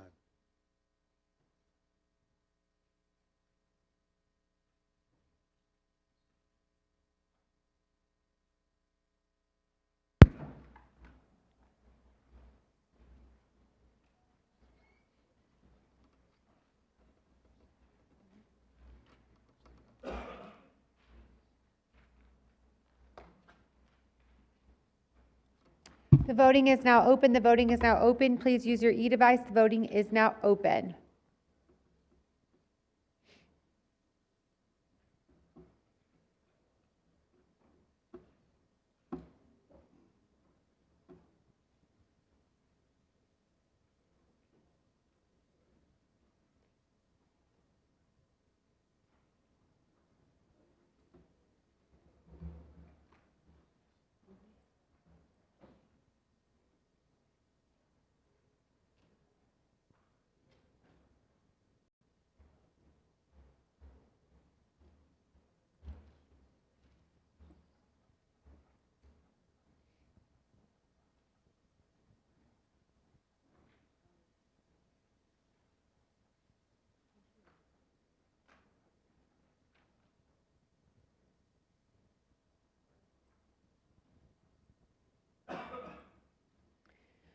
I will now take a roll call voice vote for those who do not use their e-device or online. Alderman La Spada. Not present. Alderman Hopkins.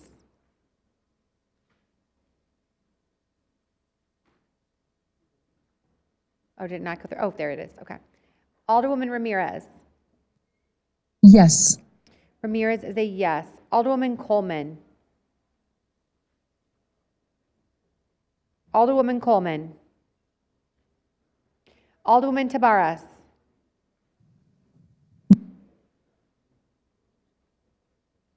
Alderwoman Tabaras. No. Tabaras is a no. Alderman Talaferro. Not present in chambers. Alderwoman Rodriguez Sanchez. Not present in chambers. Alderman Conway. Yes. Conway is a yes. Alderwoman Nugent. Nugent is a yes. Alderman Vasquez. Yes. Vasquez is a yes. Alderwoman Haddon. I'm sorry, Alderwoman Mata Hoppenworth. Yes. Mata Hoppenworth is a yes. Alderman Talaferro. Aye. Talaferro is a yes. Anyone else walk in? Okay, the voting is now closed. There are 31 yeas, 16 nays. This motion passes. Alderman Mitchell on a motion to reconsider. Reconsider the All those vote. in favor of the reconsideration of this vote signify by saying aye. Those opposed say nay. This motion fails. Chair recognizes Chairwoman Dow. Thank you, Mr. President. Item number 8C is an order authorizing the Corporation Council to enter into and execute a settlement order in the case of Orlando J. Ramirez and Jesus Alvarez Vasquez, and as joint special co-administrators of the estate of Angel E. Alvarez Montesinos, deceased, versus City of Chicago, Michael Spilatro III, Eric Arroyo, John Does, individually and as agents of the City of Chicago, case number 2023 L 010164, in the amount of $22 million, $20 million by the city and $2 million by the city's insurance. I move passage of this item by the same motion as was applied to item number 2. Hearing no objection, so ordered. Item number 9 and 10 consist of orders of authorization for the payment of various small claims against the City of Chicago and the denials of payment of various small claims against the City of Chicago. This was a direct introduction, and if there are no objections, I move that these items be placed for passage in the omnibus. And Mr. President, that concludes my report. Hearing none, so ordered. Thank you, Madam Chair. Committee on Aviation. Chair recognizes Chair O'Shea.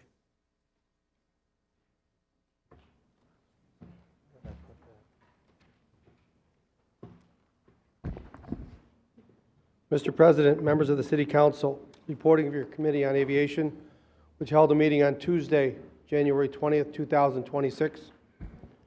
The committee recommends passage of the following item: Ordinance 2025-002-1682, an amendment of Municipal Code, Sections 10-36-351 and 10-36-355 through 10-36358, adding provisions regarding fines for violations occurring at both Midway and O'Hare International Airports.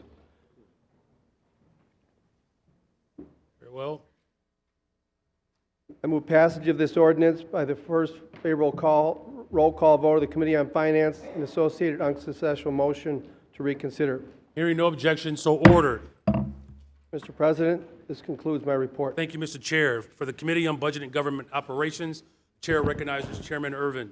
Thank you, Mr. President. Reporting for the Committee on the Budget and Government Operations, which held a meeting on January 15th.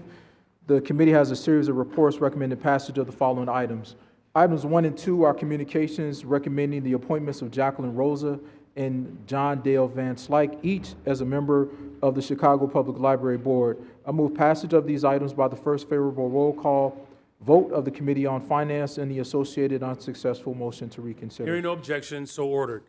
Item number 3 is a communication recommending a proposed ordinance concerning an annual appropriation ordinance year 2026 amendment within Fund 925. I make the same motion if there is no objection. Hearing none, so ordered. Item number 4 is a communication recommending a proposed ordinance concerning an annual appropriation ordinance year 2026 amendment shifting appropriation code for CVI funding and CDPH, which moves funds from one account to the proper account 929E Community Violence Intervention Program, and also puts the project administration position back in the CDPH from the Department of Environment. I make the same motion if there is no objection. Hearing none, so ordered. Items 5 and 6 were transfers of fund ordinances within wards 16 and 39 for years 2025 respectively. I make the same motion if there is no objection. Hearing none, so ordered. Mr. President, that concludes my report. Thank you, Mr. Chair. For the Committee on Economic, Capital, and Technology Development, the Chair recognizes Chairman Villegas.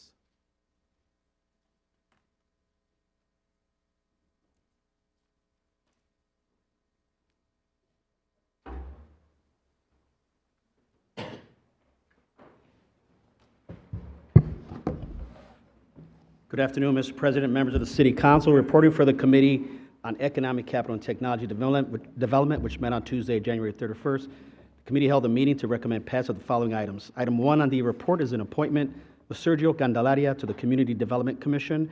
I move for passage of this item by the first favorable roll call vote of the Committee on Finance and the associated unsuccessful motion to reconsider. Hearing no objection, so ordered. Item 2 through 4 on the report are appointments of Ivy Speck and Jennifer Deeds to SSA 17-2025, the Central Lakeview Wrigleyville Commission, and the reappointment of Eve Moran to SSA 16 Greektown. I move for passage of these items by the first favorable roll call of the Committee on Finance and the associated unsuccessful motion to reconsider. Hearing no objection, so ordered. Items 5 and 6 on the report are ordinances designated to Greater Southwest Development Corporation as their interim service provider for Special Service Areas number 3 and number 59-2022. I move for passage of these items by the first favorable roll call of the Committee on Finance and the associated unsuccessful motion to reconsider. Hearing no objection, so ordered. Items 7 and 8 on the report are ordinances to approve Class 6B property tax incentives for properties located at 10459 South Muskegon Avenue and 1532 West Fulton Street. I move for passage of these items by the first favorable roll call of the Committee on Finance and the associated unsuccessful motion to reconsider. Hearing no objection, so ordered. Thank you, Mr. President. That concludes my report. Thank you, Mr. Chair. For the Committee on Education and Child Development, the Chair recognizes Chairwoman Taylor. Thank you, Mr. President and members of the City Council. I'm here reporting on your Committee of Education and Child Development, which held a meeting on Tuesday, January 13, 2026. The committee had one item to report. One appointment for the Board Trustee for the Community College, District Number 508, 82025-002-1675. The appointment of Fernando Diaz is moved for passage by the first favorable roll call of the Finance Committee, along with the associated unsuccessful motion to reconsider. Hearing no objection, so ordered. That concludes my report. Thank you, Mr. President. Thank you. Thank you, Madam Chair. For the Committee on Housing and Real Estate, the Chair recognizes Chair Siccho Lopez. Thank you, Mr. President. Members of the City Council, reporting for your Committee on Housing and Real Estate, which held a meeting on January 14th, 2026. The committee has a series of reports recommending passage of 9 ordinances that include 1 right of entry agreement and various land sales. Item number 1 is from the Department of Fleet and Facility Management, Ordinance 2025-002518, Second Amendment to right of entry agreement with Columbia Yacht Club for renewed access to city-owned parking lot located under northbound lanes of South DuSable Lakes Shore Drive, north of East Randolph in the 42nd Ward. I move passage of this item by the first most favorable roll call vote on the Committee on Finance and associated unsuccessful motion to reconsider. Hearing no objections, so ordered. The remaining items from the Department of Planning and Development are grouped together for convenience. Item 2 through 6 are for the sale of city-owned property through DPD's Missing Middle Infill Housing Program in the 6th, 7th, and 21st wards. The ordinances are Ordinance 2025-0021685, 0021687, 0021689, 0020977, and 0021688. I move passage of these 5 items by the same motion. Hearing no objections, so ordered. Item 7, Ordinance 2025-0021684, sale of city-owned property at 6421 South Lawrence Avenue through the Chike Block Builder Open Space Land Sale Program to Blacksing Green, Big NFP. This land sale will facilitate the creation of the Teal Mobile House Museum Garden in the 20th Ward and will add to the Teal Mobile House Museum adjacent to the open space land. I defer to Chairwoman Taylor to say a few words, and then I move passage of this item by the same motion. Very well, thank you, Mr. Chair. The Chair recognizes Alderwoman Taylor. Thank you, Mr. President. Too often we forget about this history's past. And Emmett Till was a young man who actually lived in Woodlawn. And it's important that we honor his legacy. He is not the first nor the last person to be lynched. And the system failed Emmett Till and his family. And so it's important that a community organization that exists in the community, Blacks and Greens, is able to revitalize not only the home, but the yard next to it, to allow our community to honor our past. Thank you, Mr. President. Thank you, Alderwoman. There's a motion on the floor for the passage of this item. Again, hearing no objections, seeing no other hands, so ordered. Thank you, Mr. President. Item 8, ordinance 2025-0020-1698, sale of city-owned property at 3717 and 3713 West Chicago Avenue through the Czech Block Builder Open Space Land Sale Program to Blocks Together NFP. This land sale will facilitate the creation of an open public community space in the 27th Ward adjacent to the main offices for Blocks Together NFP. I defer also to Alderman Red Burnett to say a few words, and then we can move passage on this ordinance. Very well. Thank you, Chairman. The Chair recognizes Alderman Burnett. Thank you, Mr. President. It's another great initiative by the committee on getting green space in the 27th Ward and allowing the community to activate land that hasn't been used in the proper way. So super excited to have this move forward and for the community process to proceed. Thank you. Thank you. On your motion? Thank you. Yes, so move on this item by the same motion. For the same motion, hearing no objections, so ordered. Item 9 is ordinance 2025-0021-685, is for the market rate sale of city-owned property at 2503 through 2563 West Lake Street and 2522 through 2568 West Maple Avenue to Commonwealth Edison Company in the 27th Ward. I move passage of this item by the same motion. Hearing no objections, so ordered. Finally, the committee held a subject matter hearing with the Chief Homelessness Officer, Sandy Soto, on the 5-year blueprint on the ending and preventing homelessness. Because the draft plan is up for review on the Mayor's Office on Homelessness website and open for the public comment until January 30th, 2026, under the Get Involved tab, I encourage all to review and comment on this important report so we can all participate on the changes we like to see throughout the city. Mr. President, this concludes my report. Thank you, Mr. Chair. For the Committee on License and Consumer Protection, the Chair recognizes Chairwoman Silverstein. Thank you, Mr. President and members of the City Council. I am reporting for the Committee on License and Consumer Protection. We held a meeting on January 13th, 2026, and the following items were passed by the committee. 5 ordinances regarding liquor moratoriums in the 14th, 16th, 27th, 35th, and 48th wards. O2025-0021-701 and others, 0021-772, 0021-326, 0021-699, and 0021-885. Mr. President, I move that the City Council concur with the recommendations of the License Committee by the same roll call as item number 1 of the Committee on Finance report and the associated unsuccessful motion to reconsider. Hearing no objections, so ordered. Mr. President, that concludes my report. Thank you, Madam Chair. For the Committee on Pedestrian and Traffic Safety, the Chair recognizes Chair LaSpada. Thank you, Mr. President. Reporting for your Committee on Pedestrian and Traffic Safety, for which a meeting was held on Wednesday, January 14, 2026. Before the committee, there were 340 routine traffic items, all of which passed.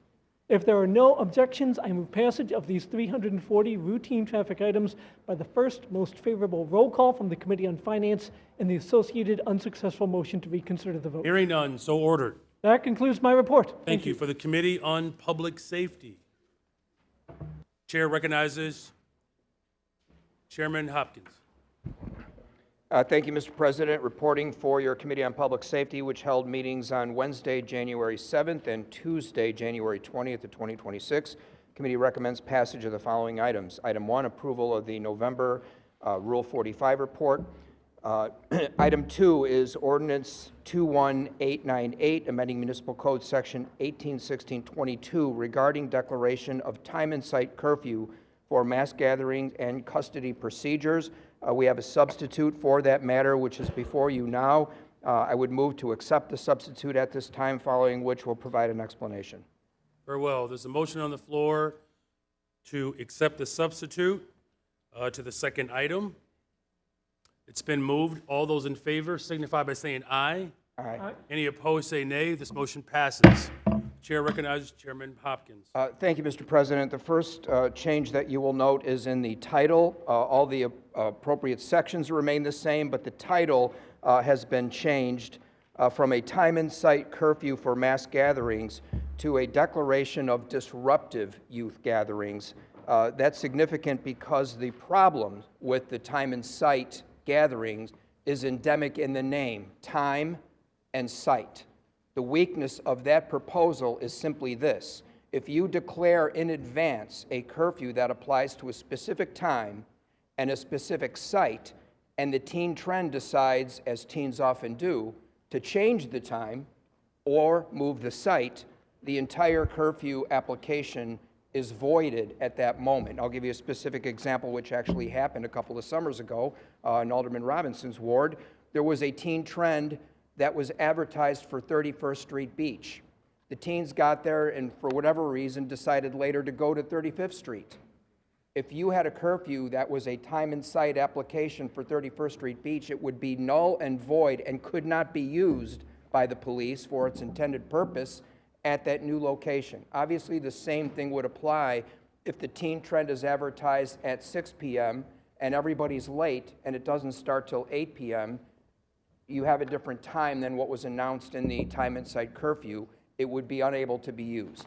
This new ordinance avoids that entirely, and it does so in a way that I would argue is better than the original proposal because it avoids any constitutional questions that were raised under the original curfew ordinance by utilizing authority that the police currently have. The Chicago police currently have the full authority to issue disbursement orders for illegal gatherings or for gatherings that become disruptive or start to break out into chaos and violence. They don't need to have that authority given to them by this ordinance because they already have it. There's no question about that, and there's no constitutional issues about that. What this new ordinance does is allows that tool to be applied to specific teen gatherings and to disperse those teen gatherings with two methods.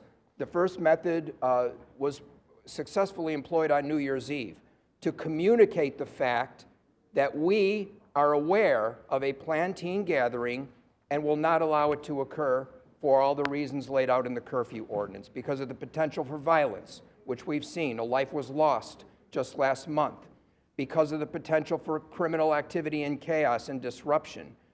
If we have reason to believe that, the superintendent can then declare that we will enforce the existing laws for dispersing large gatherings.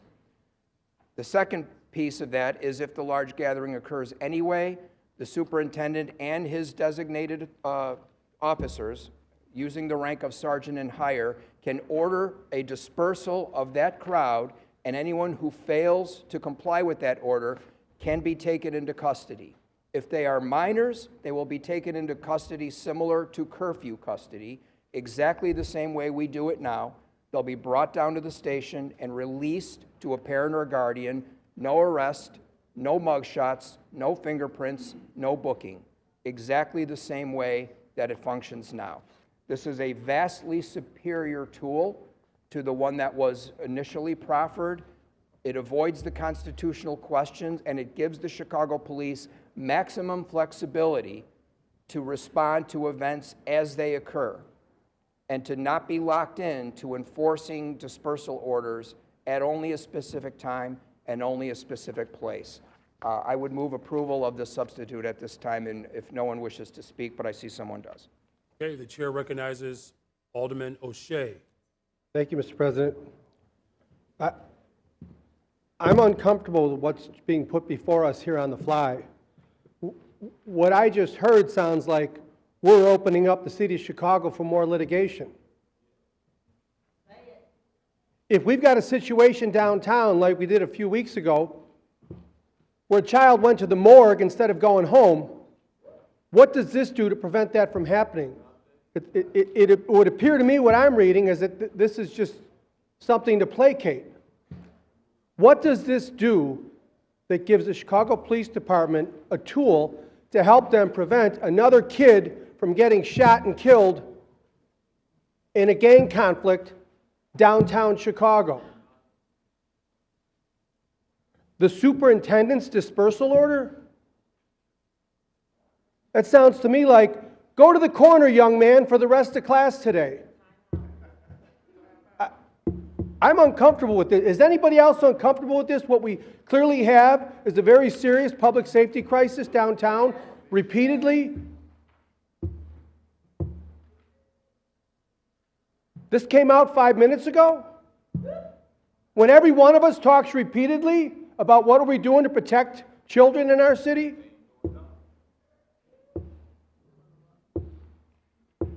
I'm not comfortable with this. And the rest of us shouldn't be either. Does that complete your comments? Thank you, Alderman O'Shea. Are any other alders interested in speaking to the motion on the floor for the substitute ordinance to item number 2? All right, the chair recognizes Chairman Hopkins. Yeah, thank you to close, and I will respond directly to my colleague Alderman O'Shea's question. What would this do?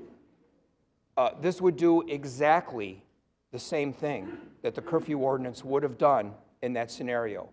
In the December scenario where the young 14-year-old lost his life, we had advance warning.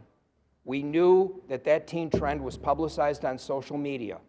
Under the curfew ordinance that was substituted for, we could have in advance declared with a 12-hour advance notice that Chicago police would be on scene attempting to prevent that event prospectively and proactively. This dispersal ordinance does the exact same thing, no difference. The second piece is if the violations occur. If you declare a curfew starting at 8 p.m. and at 8:01 p.m. the crowd is still there, the police are allowed to move into that crowd and begin making curfew apprehensions, not arrests. Again, that's an important point to make for the youth advocates here. But curfew apprehensions, it's for their own safety.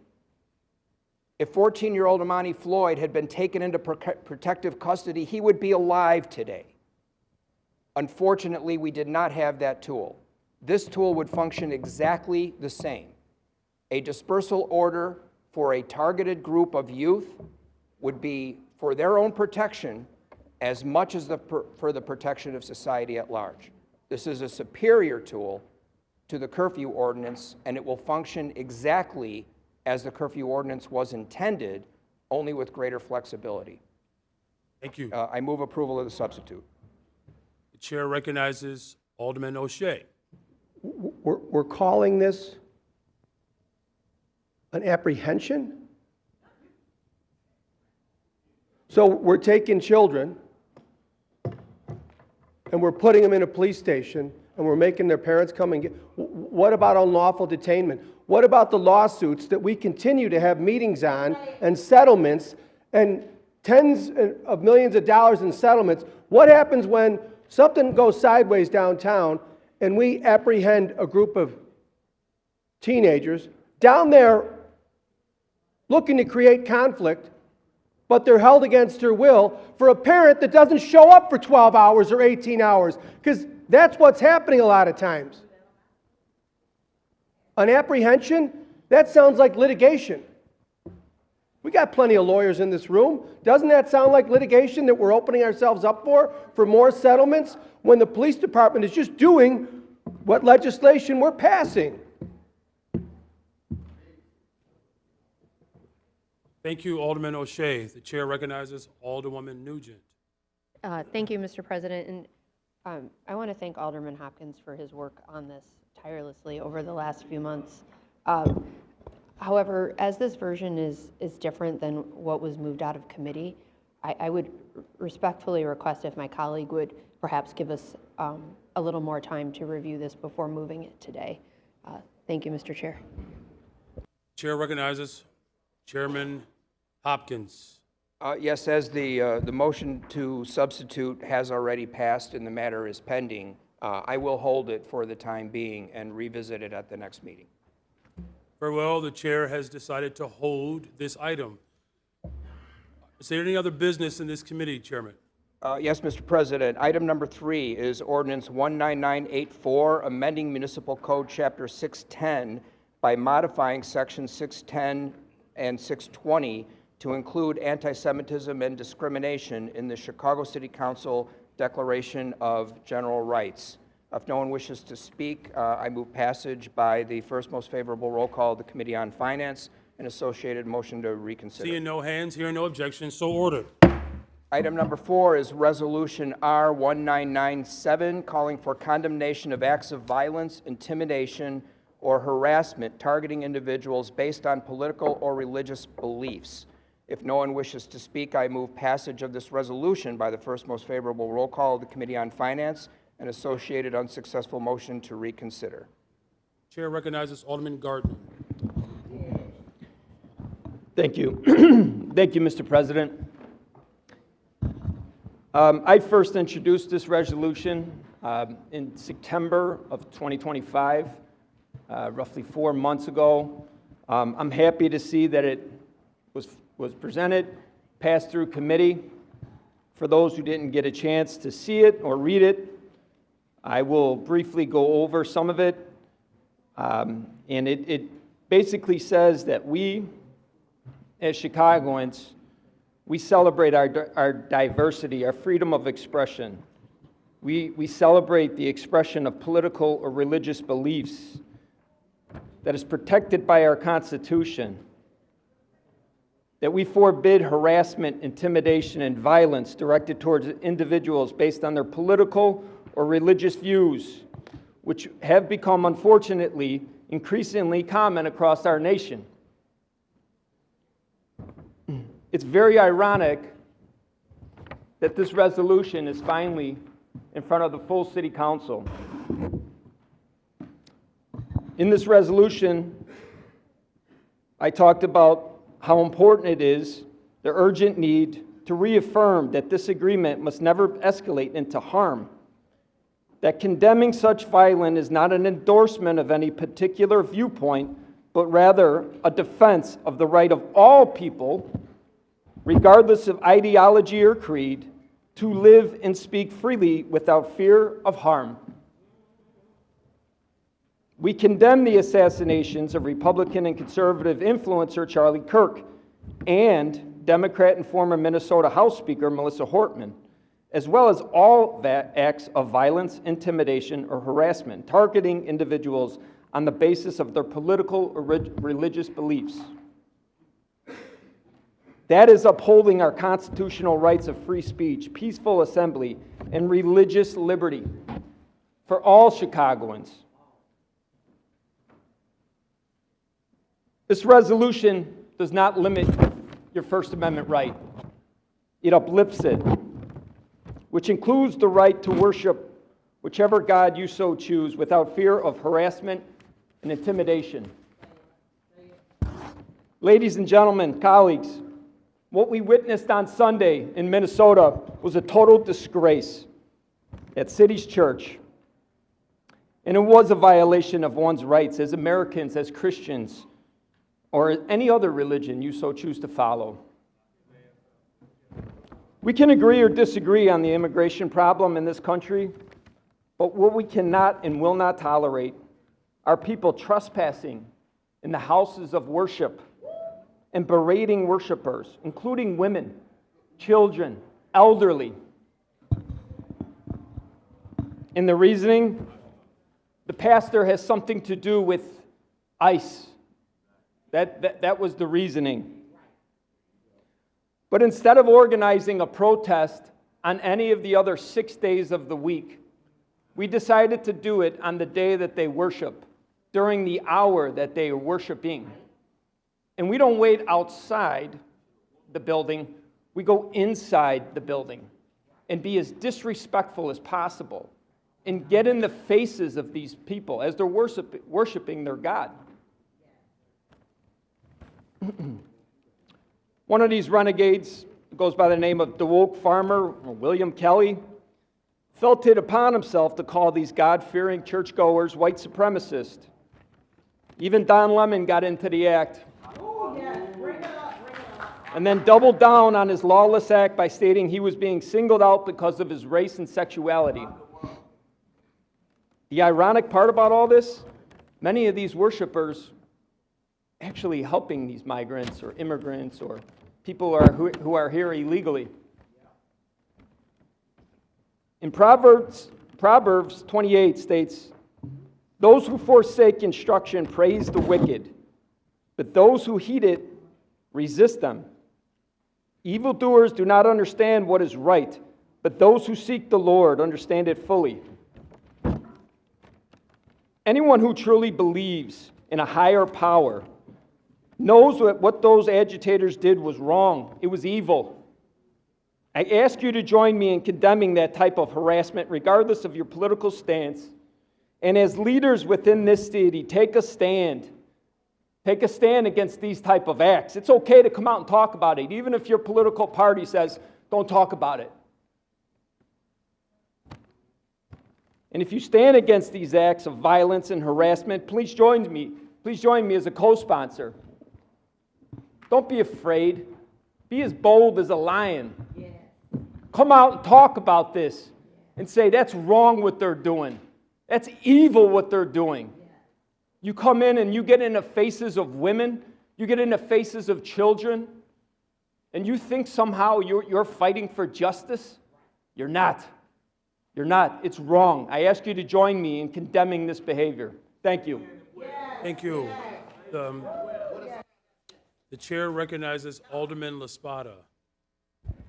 If I may just say, because I'm trying to hear this resolution out, but I am, as long as we're talking about it, I do remember going to church and hearing about someone who went into the temple and knocked over tables to protest the invasion of capitalism and the corruption of that temple. I remember hearing that story. I hear it frequently. And I do know that there are churchgoers who are also white supremacists. And so I just want to acknowledge the truth that exists and the haziness in all of this. I cannot listen and ignore the cognitive dissonance that I'm experiencing hearing these points. Thank you, Mr. President. Thank you. The chair recognizes Alderman Hopkins on your motion again for the passage of item number. Apologies. The chair recognizes Alderwoman Haddon. Thank you, Mr. President. I apologize. I will pose this question to you. Similar to my colleague Alderman LaSpada, I'm a little confused on the sponsor and what does a positive vote for this condemn? Because are we condemning discrimination? Are we condemning attacks on immigrants? Are we condemning attacks on people based on the color of their skin? Or are we condemning First Amendment speech for people speaking out against white supremacy? So I know in committee, I supported this because I thought that it read for what it was on its face, but in hearing the chief sponsor clarify and speak on his convictions, it sounds like a vote for this is a vote for condemning people standing up against fascism in their city while their neighbors are being pulled out of the street, or fighting against ICE officers who have been repeatedly violating First Amendment rights and due process, which is what we've seen upheld in the courts. So maybe some clarification from the sponsor, if the chair would allow, would help me to determine whether this is a resolution that reads on its face, or if the sponsor is imbuing some additional context to this that maybe is not in alignment with what I know the constituents of the 49th Ward are fighting for. Very well. Just a moment. The chair recognizes Alderman Lopez. Thank you, Mr. President, and now good afternoon, members of the City Council. I rise in support of the resolution written and presented and passed out of committee because, as the resolution states clearly, that we are condemning assassinations of Republicans and Democrats. Yeah. We've seen lawmakers gunned down in their homes with their spouses. Our neighbor in Indiana, just this weekend, had a Superior Court judge and his wife shot in their homes. This is what we all should be concerned about, because as people express their constitutionally guaranteed rights, their opinions on what we do, we have folks here who come here every meeting to express their rights. Yes. That is an enshrined doctrine in our Constitution that is worth absolutely defending, which this resolution specifically mentions. But when you take words and turn vitriol into murder, into anger, that is designed to intimidate and harm elected officials, I don't care who you are in this room, that is never acceptable. 100%.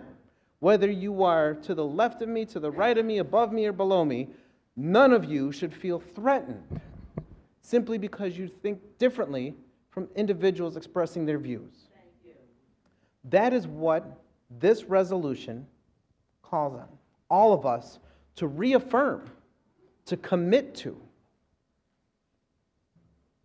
I'm reading and taking at face value all I can do, everything that's presented to us, to answer my colleague behind me's question. What you infer from it, I'm looking directly at what it is saying that we are resolving ourselves to do.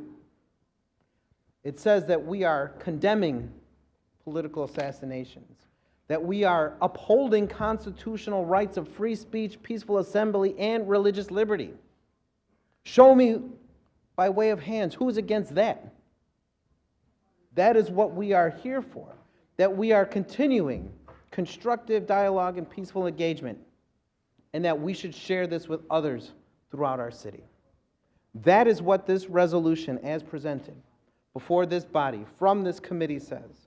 And in that spirit, that is what I think all of us who co-sponsored it with our colleague from the 45th Ward believe in, and what all of us, all 53 of us, need to reaffirm here in the city of Chicago. Thank you. Thank you. I have Alderman Sposato next, and then if the chief sponsor wishes to offer up some clarification, as his colleague has requested. The chair recognizes Alderman Sposato. Thank you, Mr. President. It's pretty simple to me what he's saying. Maybe it's not simple to everybody. I don't mean that as a knock to anybody. Unfortunately, or fortunately, I should say, this ordinance was before what happened on Sunday, the deplorable actions that happened on Sunday. I mean, they could have stood outside with their signs. They could have done a lot of things, but to go there and storm the gates with women and children trying to intimidate them, that's just despicable. That's unacceptable. That's something we need to speak out against. I want to share something what happened to me in 2020 out of the blue. I got a Facebook message from a guy who I don't know, from the 47th Ward. Nothing against you, Matt. I don't know what this guy was thinking. This was months after I called the savages that attacked the police at the Columbus statue. And he out of the blue sends me this text. It says, "I think we know who the savage is, you deplorable shitbag." And I respond to him back, "Thanks, Timmy." His name was Tim Jipping. "Thanks, Timmy," parentheses, keyboard warrior. What would you refer savages to that try to kill or maim police officers? He responds back to me, "Go F yourself. The pigs are savages and shitheads. Who's the keyboard warrior now? Let's go. I have guns." Okay, I didn't know what to do. So I reached out to the police. They have a department, a cyber department. They took this pretty serious. They got a hold of the guy. Of course, the guy was dying and everything. You don't have guns. He didn't mean anything, blah, blah, blah. What do you want to do? They wanted to arrest him. I let him go. I said, if he apologizes, we just happen to have one common friend on Facebook, and he was from a local union. I said, if your union president and a friend asked me to forgive you, I'll forgive you. They asked me, I forgave him. But this guy doesn't even know me. I mean, I don't know if he was serious. I don't know what kind of a nutcase he is. I don't know anything. This stuff is terrible. And we saw what happened to Hartman, and we saw what happened to Kirk. This stuff is deplorable. I don't understand what this world is thinking nowadays. I understand 100% what Jim is saying. We shouldn't be allowing this stuff. You want to protest? I think everybody here is for First Amendment rights. Go stand outside. Do what you want, but intimidate women and children and crash a church service, to me, that's unacceptable. Jim, I'm with you 100%. I know exactly what you're saying. Thank you, Mr. President. Thank you, Alderman. Alderman Gardner. Yes, Mr. President, I'm going to clarify so everybody is, I'm going to make it as clear as possible. in here, it says condemning such violence is not an endorsement of any particular viewpoint, but rather a defense of the right of all people, regardless of ideology or creed, to live and speak freely without fear of harm or harm. In August 27th of 2025, a man broke into a Catholic church, ironically, in Minneapolis, shot multiple people, killed 2 children, a 10-year-old and an 8-year-old, wounded another 30 children, I believe. And this is the same city. These individuals decided, and again, I want to make this crystal clear, this is not condemning people who want to protest. You have that right as Americans, right? We celebrate that. We see that endlessly. You can protest as much as you want, right? But there should be boundaries on where you're taking your protest, when you're taking your protest. Again, you could have protested on any other day of the week. You had 6 other days to do it on. You had 23 other hours to choose from on that day. But these individuals chose the day to go in while these people were worshiping. Again, I wrote this 4 months ago in September. So I had no idea. This was just after the shooting occurred in Minneapolis where 2 children were killed, another 30 wounded. And these individuals now, just on Sunday, took it upon themselves. They thought it was a good idea, and you could see from the video where they come in and they plan, they strategize in the parking lot, and then they walk in and they storm in, and they start berating these people and calling them all types of names. It again proves the validity of this resolution by we as leaders in the city of Chicago, in this great city, that we should come together, whether Democrat or Republican or independent, black, white, green, Christian, Jew, Muslim, stand against that. A house of worship? I don't care if it's a synagogue, if it's a mosque, if it's a church. You don't go into somebody's home, their house of worship, during their worshiping hour and berate them. If you can't understand that, I don't know how else to explain that to you. Thank you, Alderman Gardner. Right, there's a motion on the floor for the passage of item number 4 by the most favorable roll call vote in the Committee on Finance and the associated unsuccessful motion to reconsider. Hearing no objections, seeing no other hands, so ordered. Chairman Hopkins. Thank you, Mr. President. That concludes the report of the Committee on Public Safety. Very well. The chair recognizes Alderman Conway. I was remiss in saying a little bit tardy, if I could be added to the first most favorable roll call vote on finance. Thank you very much. Very well. Please add Alderman Conway to the most favorable roll call vote in the Finance Committee and the associated unsuccessful motion to reconsider. For the Committee on Transportation and Public Way, the chair recognizes Chairman Mitchell. Mr. President, members of the City Council, reporting for your Committee on Transportation and Public Way, which held a meeting on January 20th, 2026. The following items which passed by the majority of the members present. Pages 2 through 4 included 21 ordinances from miscellaneous items introduced by the local aldermen from wards 1, 2, 10, 16, 22, 25, 28, 29, 39, and 45. Pages 5 includes items ordinance 2024, 0021-967, a street opening for a property located in the 4th Ward. If there is no objection, I move passage of these items by the first most favorable roll call vote of the Committee on Finance and the associated unsuccessful motion to reconsider. Hearing no objection, so ordered. Mr. President, that concludes my report. Thank you very much. That completes our committees. Alderwoman Mitz would like to make a couple of acknowledgments. Can I get a motion to suspend the rules? All those in favor signify by saying aye. Very well. This motion passes. The chair recognizes Alderwoman Mitz. Thank you, Mr. Chairman.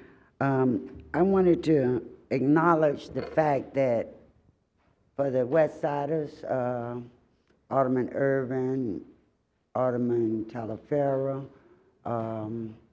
Alderman Scott, Alderman Burnett, Mr. Mayor, yourself, we lost a jewel on the west side, and who lived in Alderman Talaferro's ward, but she was so well known at 102 or 3. Which one is 4? They tell me 104 years old. We've celebrated her birthday for many years, and she was one that would not let you forget that it was her birthday either.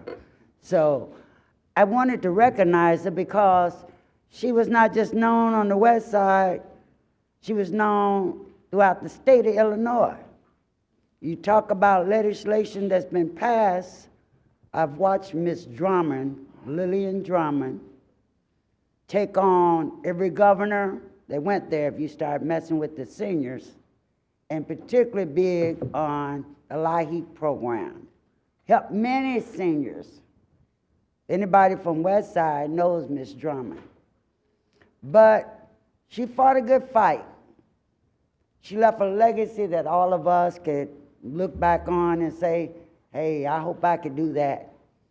She worked past that 100 until she just couldn't work no more. And then she would work from her home still. That tells us that we need to get that strength together, because when you find seniors who are still working because they love helping others, and that's what she loved doing, helping others. Even though she were a little weak at times, she still wanted to help others. You all get me? I want you to feel me here on this, because our seniors are very important to this city, this state, and this country. Now that brings me to another point that I want to talk about, which is the oldest American act. The reauthorization of the 2025 bill, Senate Bill 2120, that has been reintroduced through the House and the Senate. But guess what? They did pass the House, didn't pass the Senate. Now we're up January this year of 31. That bill do not get passed, we'll have our seniors out here who are going to lose that funding, that caregivers. When we start neglecting the seniors, what's going to happen to the rest of us? Because we're trying to get to be there. So I urge us to make sure that we stay focused, calling our senators, our congressmen, to make sure this bill, whatever we need to do, sometime we got to be bipartisan, cross some lines to help other folks. It ain't about just us. We need to make sure we save this program so that our seniors would not have to live in poverty. And I know if Ms. Drummond was alive today, she'd be one in the front line fighting this fight. But because I'm here and I'm getting in that age, I'm there at that senior age now, I want you all to recognize that you got to travel in the footsteps that we are going through if you live there long enough. But you better do the right thing, and the right thing now is to fight while the blood is running warm in your veins. Thank you. Thank you. Thank you, Alderwoman Mitz. Alderman Mitchell on a motion to return back to the regular order of business. Mr. Brown, move return to the regular order of business. All those in favor signify by saying aye. Very well. Now back to the regular order of business for the agreed upon calendar. Alderwoman Harris. Mr. President, I have 132, I've received from the clerk, Andrea M. Valencia, a total of 132 items proposed for the agreed calendar, consisting of congratulatory, commemorative, tributary resolutions from the following alderpersons. Alderpersons Robinson and Lawson, Alderperson Chico, Alderperson Coleman, Alderperson O'Shea, Alderperson Mosley, Alderperson Tabares, Alderperson Talaferio, Alderperson Lawson, Alderperson Gardner, and Alderperson Clay. I move these in the omnibus, sir. Hearing no objection, so ordered. Now for new business, the clerk will call the wards, beginning with the first. Zoning amendments which are referred to the Committee on Zoning, Landmarks, and Building Standards. Traffic regulations, traffic control signals, and traffic signs which are referred to the Committee on Pedestrian and Traffic Safety. Exemption from physical barrier requirements for commercial driveway alley access, which is referred to the Committee on Transportation and Public Way. Alderperson Laspada has a proposed ordinance for amendment of Municipal Code, Section 4-156-305, to exempt public places of amusement from license requirements if one or more video game terminals is present, which is referred to the Committee on License and Consumer Protection. Alderperson Robinson has a proposed order for a historical landmark fee waiver for a recertification of the property at 4543 South Ellis Avenue, which is referred to the Committee on Zoning, Landmarks, and Building Standards. Alderperson Mitchell has a proposed ordinance for amendment of Municipal Code, Chapter 4-4, by adding a new section 4-4-325 to prohibit issuance of additional beauty supply store licenses in the 7th Ward, which is referred to the Committee on License and Consumer Protection.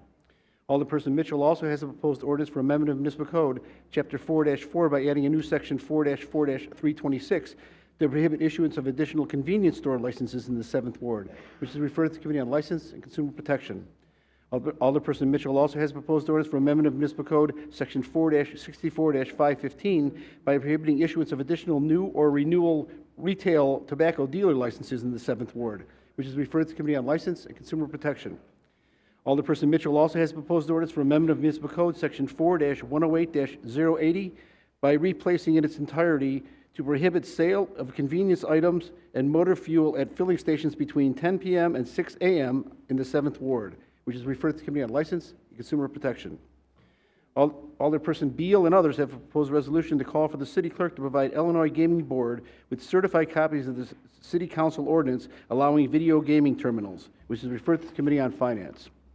Alderperson Gutierrez has a proposed ordinance for amendment of Municipal Code, Section 4-60-023, to allow additional package goods licenses on portion of South Pulaski Road, which is referred to the Committee on License and Consumer Protection. Alderperson Gutierrez also has a proposed ordinance for amendment of Municipal Code, Section 4-60-023, to allow additional package goods licenses on portions of West 51st Street, which is referred to the Committee on License and Consumer Protection. Alderperson Moore has a proposed ordinance for amendment of Municipal Code, Section 4-60-023, to allow additional package goods licenses on portion of South Racine Avenue, which is referred to the Committee on License and Consumer Protection. Alderperson Moore also has a proposed ordinance for amendment of Municipal Code, Section 4-60-023, to disallow additional package goods licenses on portion of West 69th Street, which is referred to the Committee on License and Consumer Protection. Alderperson O'Shea and others have proposed a resolution to call for hearings on the city's cash flow situation as described by members of the press, which is referred to the Committee on Finance. Alderperson Scott has a proposed ordinance for an honorary street designation as Carol Robertson Way, which is referred to the Committee on Transportation and Public Way. Alderperson Burnett has proposed orders for the issuance of permits for signboards at various locations, which are referred to the Committee on Zoning, Landmarks, and Building Standards. Alderperson Burnett also has proposed ordinance for the support of a Class 6B tax incentive for the property at 404 North Armour Street, which is referred to the Committee on Economic, Capital, and Technology Development. Alderman Telefiero has a proposed ordinance for amendment of Municipal Code, Section 9-64-170A, to allow parking of taxi cabs on residential streets within the 29th Ward, which is referred to the Committee on Transportation and Public Way. Alderperson Telefiero also has proposed orders for the issuance of permits for signboards at 1619 North Neva Avenue, which are referred to the Committee on Zoning, Landmarks, and Building Standards. Alderperson Telefiero also has proposed orders for amendment of the annual appropriation ordinance to transfer funds within the Committee on Police and Fire for the year 2026 from the commodities and materials and supplies to personal services, which is referred to the Committee on the Budget and Government Operations. Alderperson Telefiero also has proposed orders for amendment of the annual appropriation ordinance to transfer funds within the Committee on Police and Fire for the year 2026 from the contractual services to the personnel services, which is referred to the Committee on the Budget and Government Operations. Alderperson Telefiero also has proposed ordinance for amendment of the annual appropriation ordinance to transfer funds within the Committee on Police and Fire for the year 2026 from the miscellaneous fund to personal services, which is referred to the Committee on the Budget and Government Operations. Alderperson Wagaspack has proposed order for the issuance of permits for signboards at 2500 North Elston Avenue, which is referred to the Committee on Zoning, Landmarks, and Building Standards. Alderperson Conway has proposed orders for amendment of Municipal Code, Sections 8-32-060 and 8-32-120 to replace the word churches with the words places of worship in noise-sensitive zones, which is referred to the Committee on Public Safety. Alderperson Sposato has proposed an ordinance for amendment of the annual appropriation ordinance to transfer funds from the 38th Ward Aldermanic Expense account to the wage allowance account for the year 2026, which is referred to the Committee on the Budget and Government Operations. Alderperson Nugent has proposed ordinance for amendment of the annual appropriation ordinance to transfer funds from the 39th Ward Aldermanic Expense account to the wage allowance account for the year 2025, which is referred to the Committee on the Budget and Government Operations. Alderperson Napolitano has proposed an ordinance for an honorary street designation as Judy McIntyre Way, which is referred to the Committee on Transportation and Public Way. Alderperson Napolitano and others have proposed ordinance for amendment of Municipal Code Section 2-8-040, allowing alderpersons to propose up to 4 honorary street designations per calendar year, which is referred to the Committee on Transportation and Public Way. Alderperson Riley has proposed ordinance for the issuance of permits for signboards at various locations, which are referred to the Committee on Zoning, Landmarks, and Building Standards. Alderperson Lawson has a proposed ordinance for amendment of the annual appropriation ordinance to transfer funds from the 44th Ward Aldermanic Expense account to the wage allowance account for the year 2026, which is referred to the Committee on the Budget and Government Operations. Alderperson Lawson also has proposed ordinance for amendment of Municipal Code Section 17-7-0574 to replace in its entirety regarding additional dwelling units allowed in RS areas, which are referred to the Committee on Zoning, Landmarks, and Building Standards. Alderperson Lawson also has proposed ordinance for amendment of Municipal Code Section 4-64-206 to establish Sunday parking meter hours on non-residential streets, which is referred to the Committee on Finance. Alderperson Lawson and others have proposed resolution for an amendment of the City Council Rules of Order and Procedure for the 2023 through 2027 term to appoint new chair and vice chair of the Committee on Zoning, Landmarks, and Building Standards, which is referred to the Committee on Committees and Rules. Alderperson Gardner and others have proposed ordinance for amendment of Municipal Code Section 2-156-385 regarding Inspector General's investigative reports and probable cause findings, which is referred to the Committee on Ethics and Government Oversight. Alderperson Gardner also has proposed ordinance for an honorary street designation as J. Warner Way, which is referred to the Committee on Transportation and Public Way. Alderperson Silverstein has proposed order for the issuance of permits for signboards at 2553 West Devon Avenue, which is referred to the Committee on Zoning, Landmarks, and Building Standards. Alderperson Villegas and others have proposed ordinance amending Municipal Code Section 2-32-392 regarding wage garnishments for municipal debt, which is referred to the Committee on Finance. Alderperson Irvin has a proposed ordinance concerning the establishment of the Chicago Tourism Improvement District, which is referred to the Committee on Finance. Your Honor, that concludes the presentation of aldermanic introduction. Thank you for the approval of the journal. Chair recognizes Alderman Mitchell. Mr. President, I'm not aware of any corrections to the journals from the December 20th, 2025 and December 29th, 2025 meetings, and move that they be approved. Hearing no objection, so ordered. For unfinished business, Alderman Mitchell. I'm aware of one piece of unfinished business, which was filed by Alderman Quinn, so I defer to him. Very well, thank you. The chair recognizes Alderman Quinn. Pursuant to Rule 33 of the City Council Rules of Order, I move to accept a substitute ordinance for 02025-002-1018, which was previously circulated to City Council by a majority vote. Very well, there's a motion on the floor to approve the substitute. Is that correct for item 0021018? Yes, sir. All those in favor signify by saying aye. Aye. Any opposed say nay. This motion passes. Alderman Quinn. Thank you, Mr. Mayor. I rise today in full support of a compromise hemp ordinance that will ban dangerous and unregulated hemp products citywide. After last year's discussions, I recognized I had to make some changes to the original ordinance. I'm proud to say we've reached a compromise that protects our city's kids. How did we get here? We did the legwork required to reach a compromise. We looked at a problem and asked ourselves, how do we solve it? I personally contacted every alderman in this body. And for that, thank you. I appreciate your patience. I appreciate your feedback. We heard each other out and had open and honest discussions about how to move forward. I'm also pleased to say this new ordinance takes into account nearly all of BACP's issues and concerns. The compromise before us today allows for hemp beverages, allows for hemp additives. We've included a carve-out for the hemp topical industry. We also have a carve-out for hemp products intended for animals. We've changed the effective date to April 1 of 2026. And effective immediately, you have to be 21 years or older to purchase. I think we found a path forward that ensures our kids are protected and safe, and that's the bottom line. The fact of the matter is, I successfully banned these businesses in the 13th Ward. And since then, many colleagues have asked me how they can do the same in their own wards. There is a strong coalition behind this compromise ordinance that can move it forward, which is why I present it today. We believe this is the right move for the city of Chicago and could be a model for the state as they also work on this issue.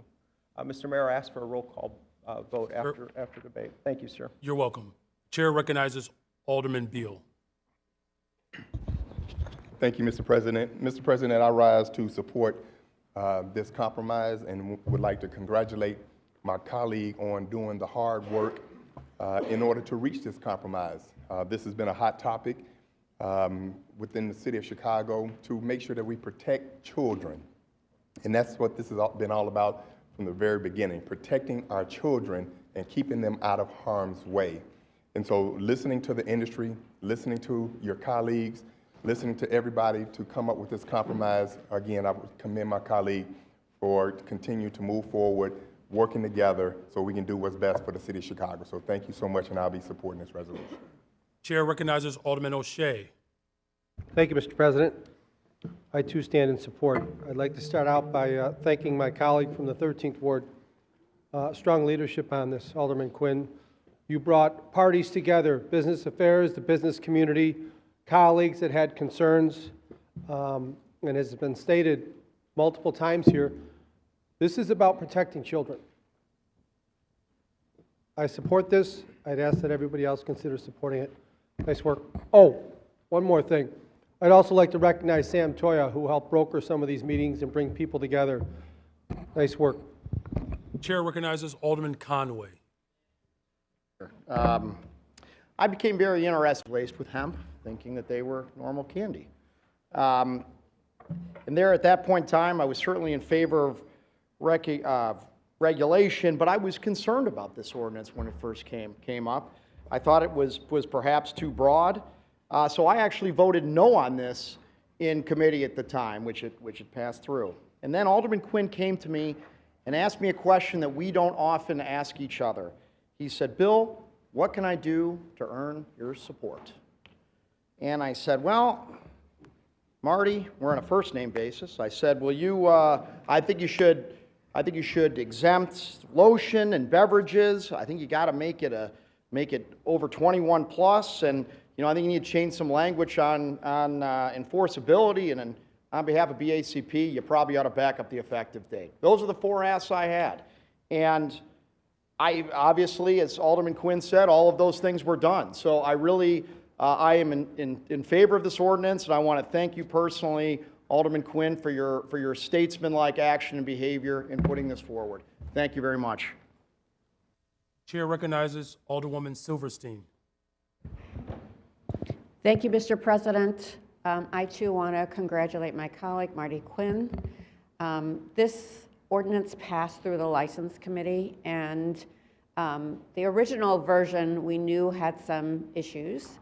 And I had lots of discussions with Alderman Quinn, and he said to me, "Please, let's pass it out of committee, and I give you my word that I'm going to go back and make some changes and talk to people and listen to people." And that's exactly what he did. He made the correct changes while still protecting our children. I want to thank you for that, Marty, and you have my full support. Chair recognizes Alderwoman Haddon. Thank you for the support, guys. Thank you, Mr. President. I rise in opposition to this ordinance, but I too want to actually commend our colleague Marty Quinn. So I appreciate, we spoke on multiple occasions. He reached out early. We were talking even yesterday. And I just want to lift that up as how we legislate in this body. So I very much appreciate that. I also appreciate being able to have conversations and discussion and disagreements on an issue with people that didn't end in like somebody like slighting somebody's character or somebody leaving a caucus or a body or, right? Like, this felt really nice to just have like disagreement on some policy things and try to solve some problems. So I appreciate that, Marty, and everybody who worked on this. My opposition is based on feeling like we're not quite there on hitting some of the protection goals that I know my colleagues had and wanting to keep certain products out of the hands of bad actors, unregulated businesses, and some of the things that we've seen create safety risks for not just children, but even adults who are unknowingly maybe ingesting edibles or products that they don't know might have some intoxicating components. I will say that we've also got a small business industry that has really done that thing that a lot of us love in Chicago. They have been clever, they have been creative, and we've had strong entrepreneurs build whole businesses around CBD and hemp products, especially a lot of minority-owned businesses that were shut out by the larger cannabis space. So from small events companies to little coffee shops to specialty spaces, there are businesses in Chicago that self-regulate, that sell to 21 and over, that are good actors, and I'm afraid that this version of the ordinance is going to harm them right now while trying to do some good. You know, so my opposition, I wish we had a little bit more time. I wish we could work a bit more with our kind of entrepreneurial, locally based hemp industry folks. I don't think they were given much voice in the conversation. And I'll say, as a CBD, right, consumer, I don't find those non-intoxicating kind of health benefit-based things at dispensaries, right? Because the answer, that's what it's going to be. If you take a CBD gummy or edible for inflammation like I did, you guys know I came back from medical leave. I've been living with endometriosis. I'm not a recreational cannabis user for recreational purposes, but CBD and the broad spectrum products do have a lot of healing benefits for people. So whether it's for anxiety, whether it's for PTSD, whether it's for inflammation, there are a lot of products. I'm not a smoker, I'm not gonna smoke it. There are additives and those beverages that we have allowed for carve-outs for, those are recreational, right? Those are recreational in the way that we might use alcohol. They're not necessarily the types of products that really fall into the medicinal category. So it hurts me to see us cutting off an avenue for healing, for health, but also for kind of small businesses that are really the backbone of our local economy. So stand in opposition to this. I hope my colleagues will join me in opposing it so that we can work to find a better solution for all Chicagoans. Thank you. Thank you. Alderman Napolitano. Thank you, Mr. President. I too rise in support of this this ordinance, and I'll make it quick. I just really have to tip my hat to Alderman Quinn, who did his due diligence to make sure that everybody kind of had a say or had a seat at the table when it came to something like this. My neighboring ward, 45th Ward, we had a problem with this, and we too, like Alderman Quinn, had banned it from our ward. But I think the masterful part about this that Alderman Quinn is using, that we're using down here, and on behalf of my colleague, is we have the ability to amend as we go. So the process, the wheels are turning. Hopefully this ordinance gets passed today, but as colleagues who are all talking about an issue that could benefit the city on revenue side but can hurt children, and there's that fine line, we have the ability to use this right here to amend it and make it better for the city, but also to protect children. And I think that's what we do best.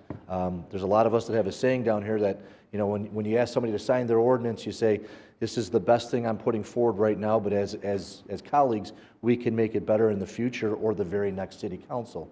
And I think that's why this is a great step forward and taken over by Alderman Quinn.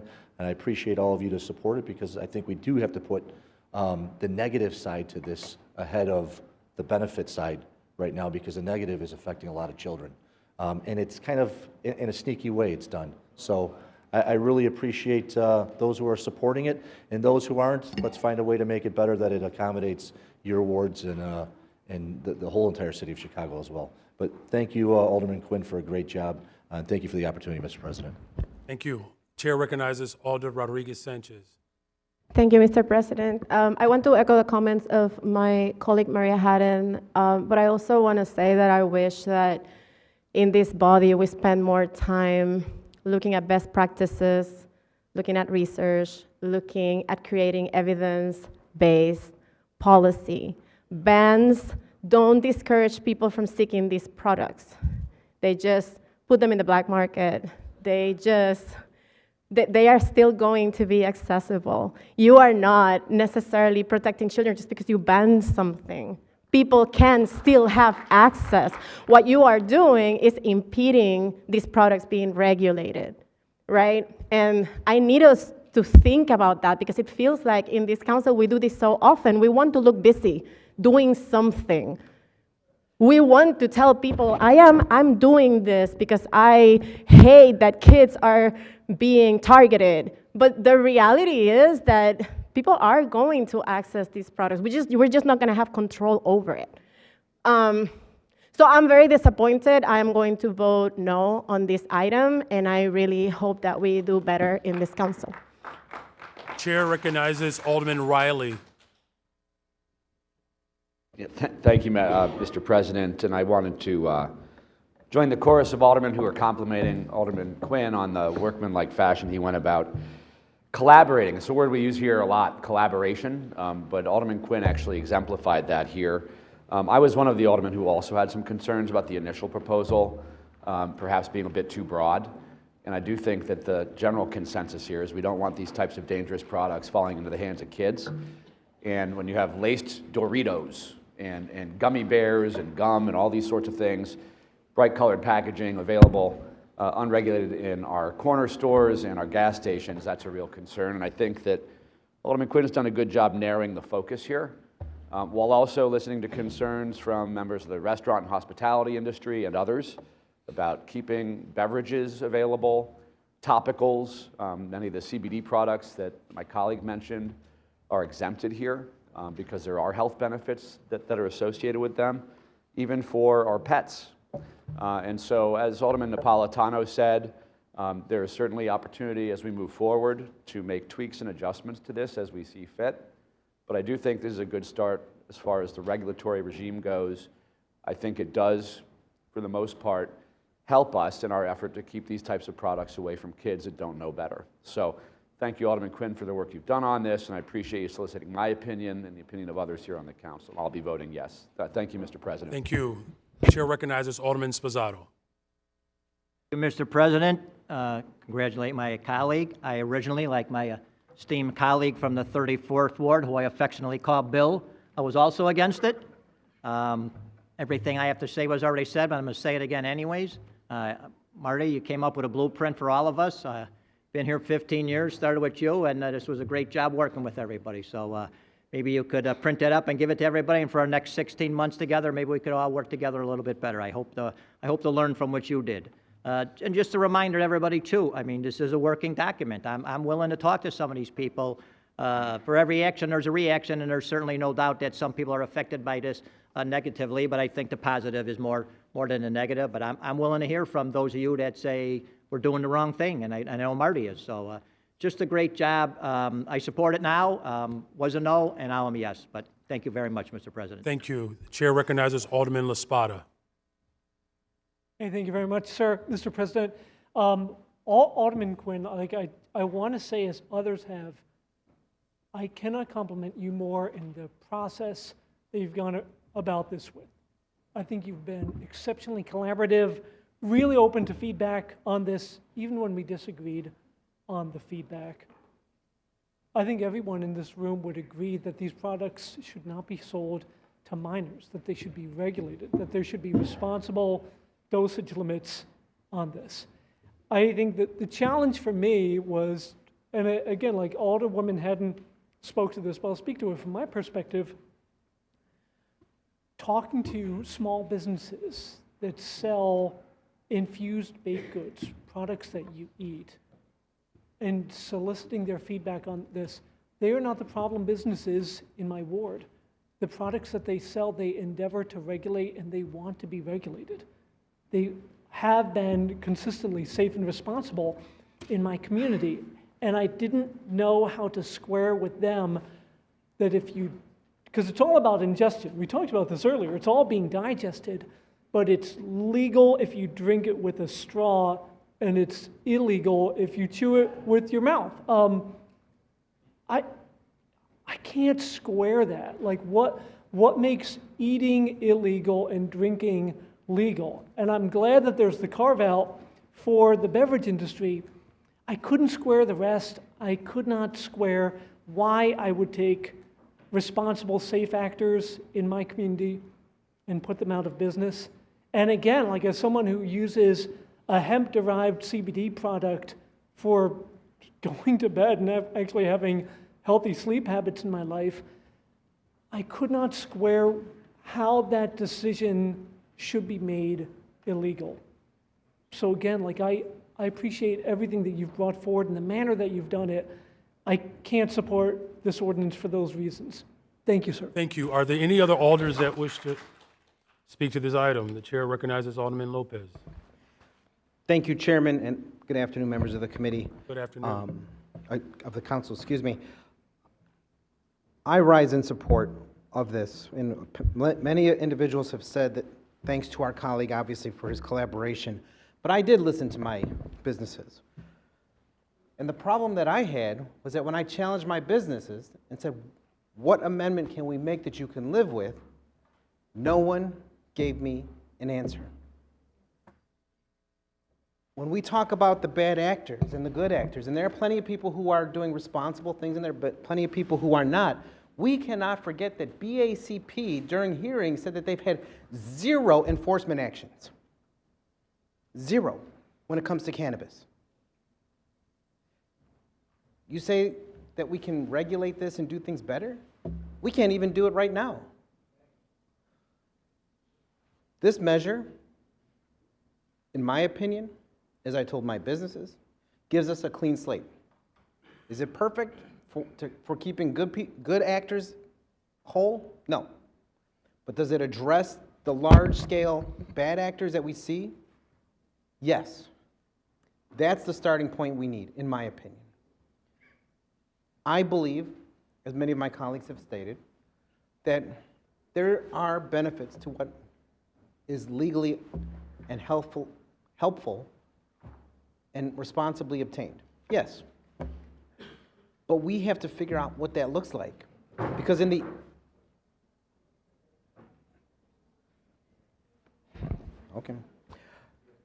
the absence of leadership, in the absence of enforcement, we have to take measures into our own hands. And that's exactly what we're doing today. And as we hear now that possibly Congress was going to push back the date another year, I don't want to go back to my neighborhood saying I did nothing to protect children, or to try to clarify bad actors from good, or to help elevate a growing industry from those who would take advantage of our inaction. That's what we're doing today. And for everyone who says that we need to use metrics or evidence-based, whatever you want to say, where's the resolution or ordinance that shows exactly that what was introduced by that person? We can't complain and then do nothing. We can't argue against something without putting pen to paper and writing something, because that's what got us into this place and got us to this place in the first place. So we have a choice to start fresh, and that's exactly what Alderman Quinn's ordinance allows us to do, and I urge everyone's support of that. Thank you. Very well. There's a motion on the floor for a roll call vote. Madam Clerk, would you make the e-vote application available? Members of this body, please record your vote at this time.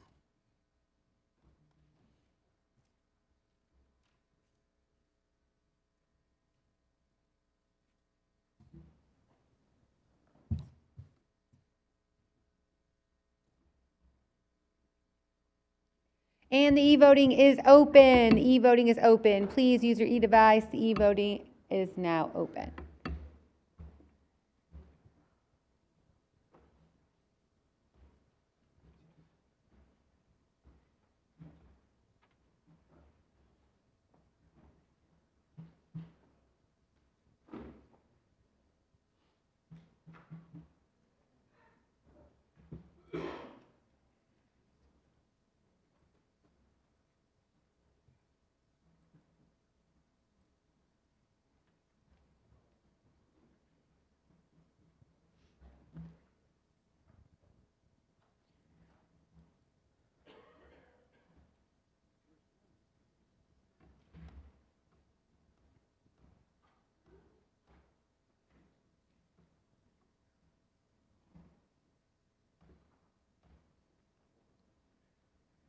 All right, I will now take the e-voting, or voice votes for those who do not use the e-vote, or the folks online. Alderman Hall. Not in chambers. Alderwoman Ramirez. No. Ramirez is a no. Alderwoman Coleman. Yes. Coleman is a yes. Alderwoman Tabaras. Yes. Tabaras is a yes. Alderman Conway. Conway not in chambers. Alderman Sposato. Sposato a yes. Alderman Vasquez. Yes. Vasquez is a yes. Alderwoman Mana Hoppenworth. No. Mana Hoppenworth is a no. Anyone I missed? All right, the voting, voting is now closed. There are 32 yeas, 16 nays. This measure passes. Alderman Mitchell on a motion to reconsider. Move to reconsider the vote. All those in the favor of the reconsideration of this vote signify by saying aye. Any opposed, say nay. This motion fails. Alderman Mitchell, are you aware of any other further Because unfinished? I am not aware of any more unfinished business, Very well. For miscellaneous business, Alderman Mitchell. except for the ordinance setting the date and time of the next meeting. I'm not aware of any further miscellaneous business. And for the date and time of the next meeting. I handed up an ordinance to the clerk setting the date and time of the next meeting. Madam Clerk, please read the ordinance. Be it ordained by the City Council of the City of Chicago, Section 1, the next regular meeting of the City Council of the City of Chicago shall be held on February 18, 2026, beginning at 10 a.m. in the council chamber on the second floor in City Hall, 121 North LaSalle Street, Chicago, Illinois.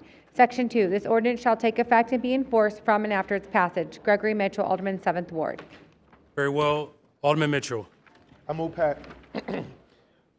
passes in the omnibus. Hearing no objections, so ordered. For the omnibus, Alderman Mitchell. Okay, Mr. President, I move that matters in the omnibus be passed by the first most favorable roll call vote by the Committee on Finance and the unsuccessful motion to reconsider. Hearing no objections, so ordered. Alderman Mitchell on the motion to adjourn. There being no further business before this body, I move that we adjourn. Hearing no objections, so ordered. The meeting is adjourned.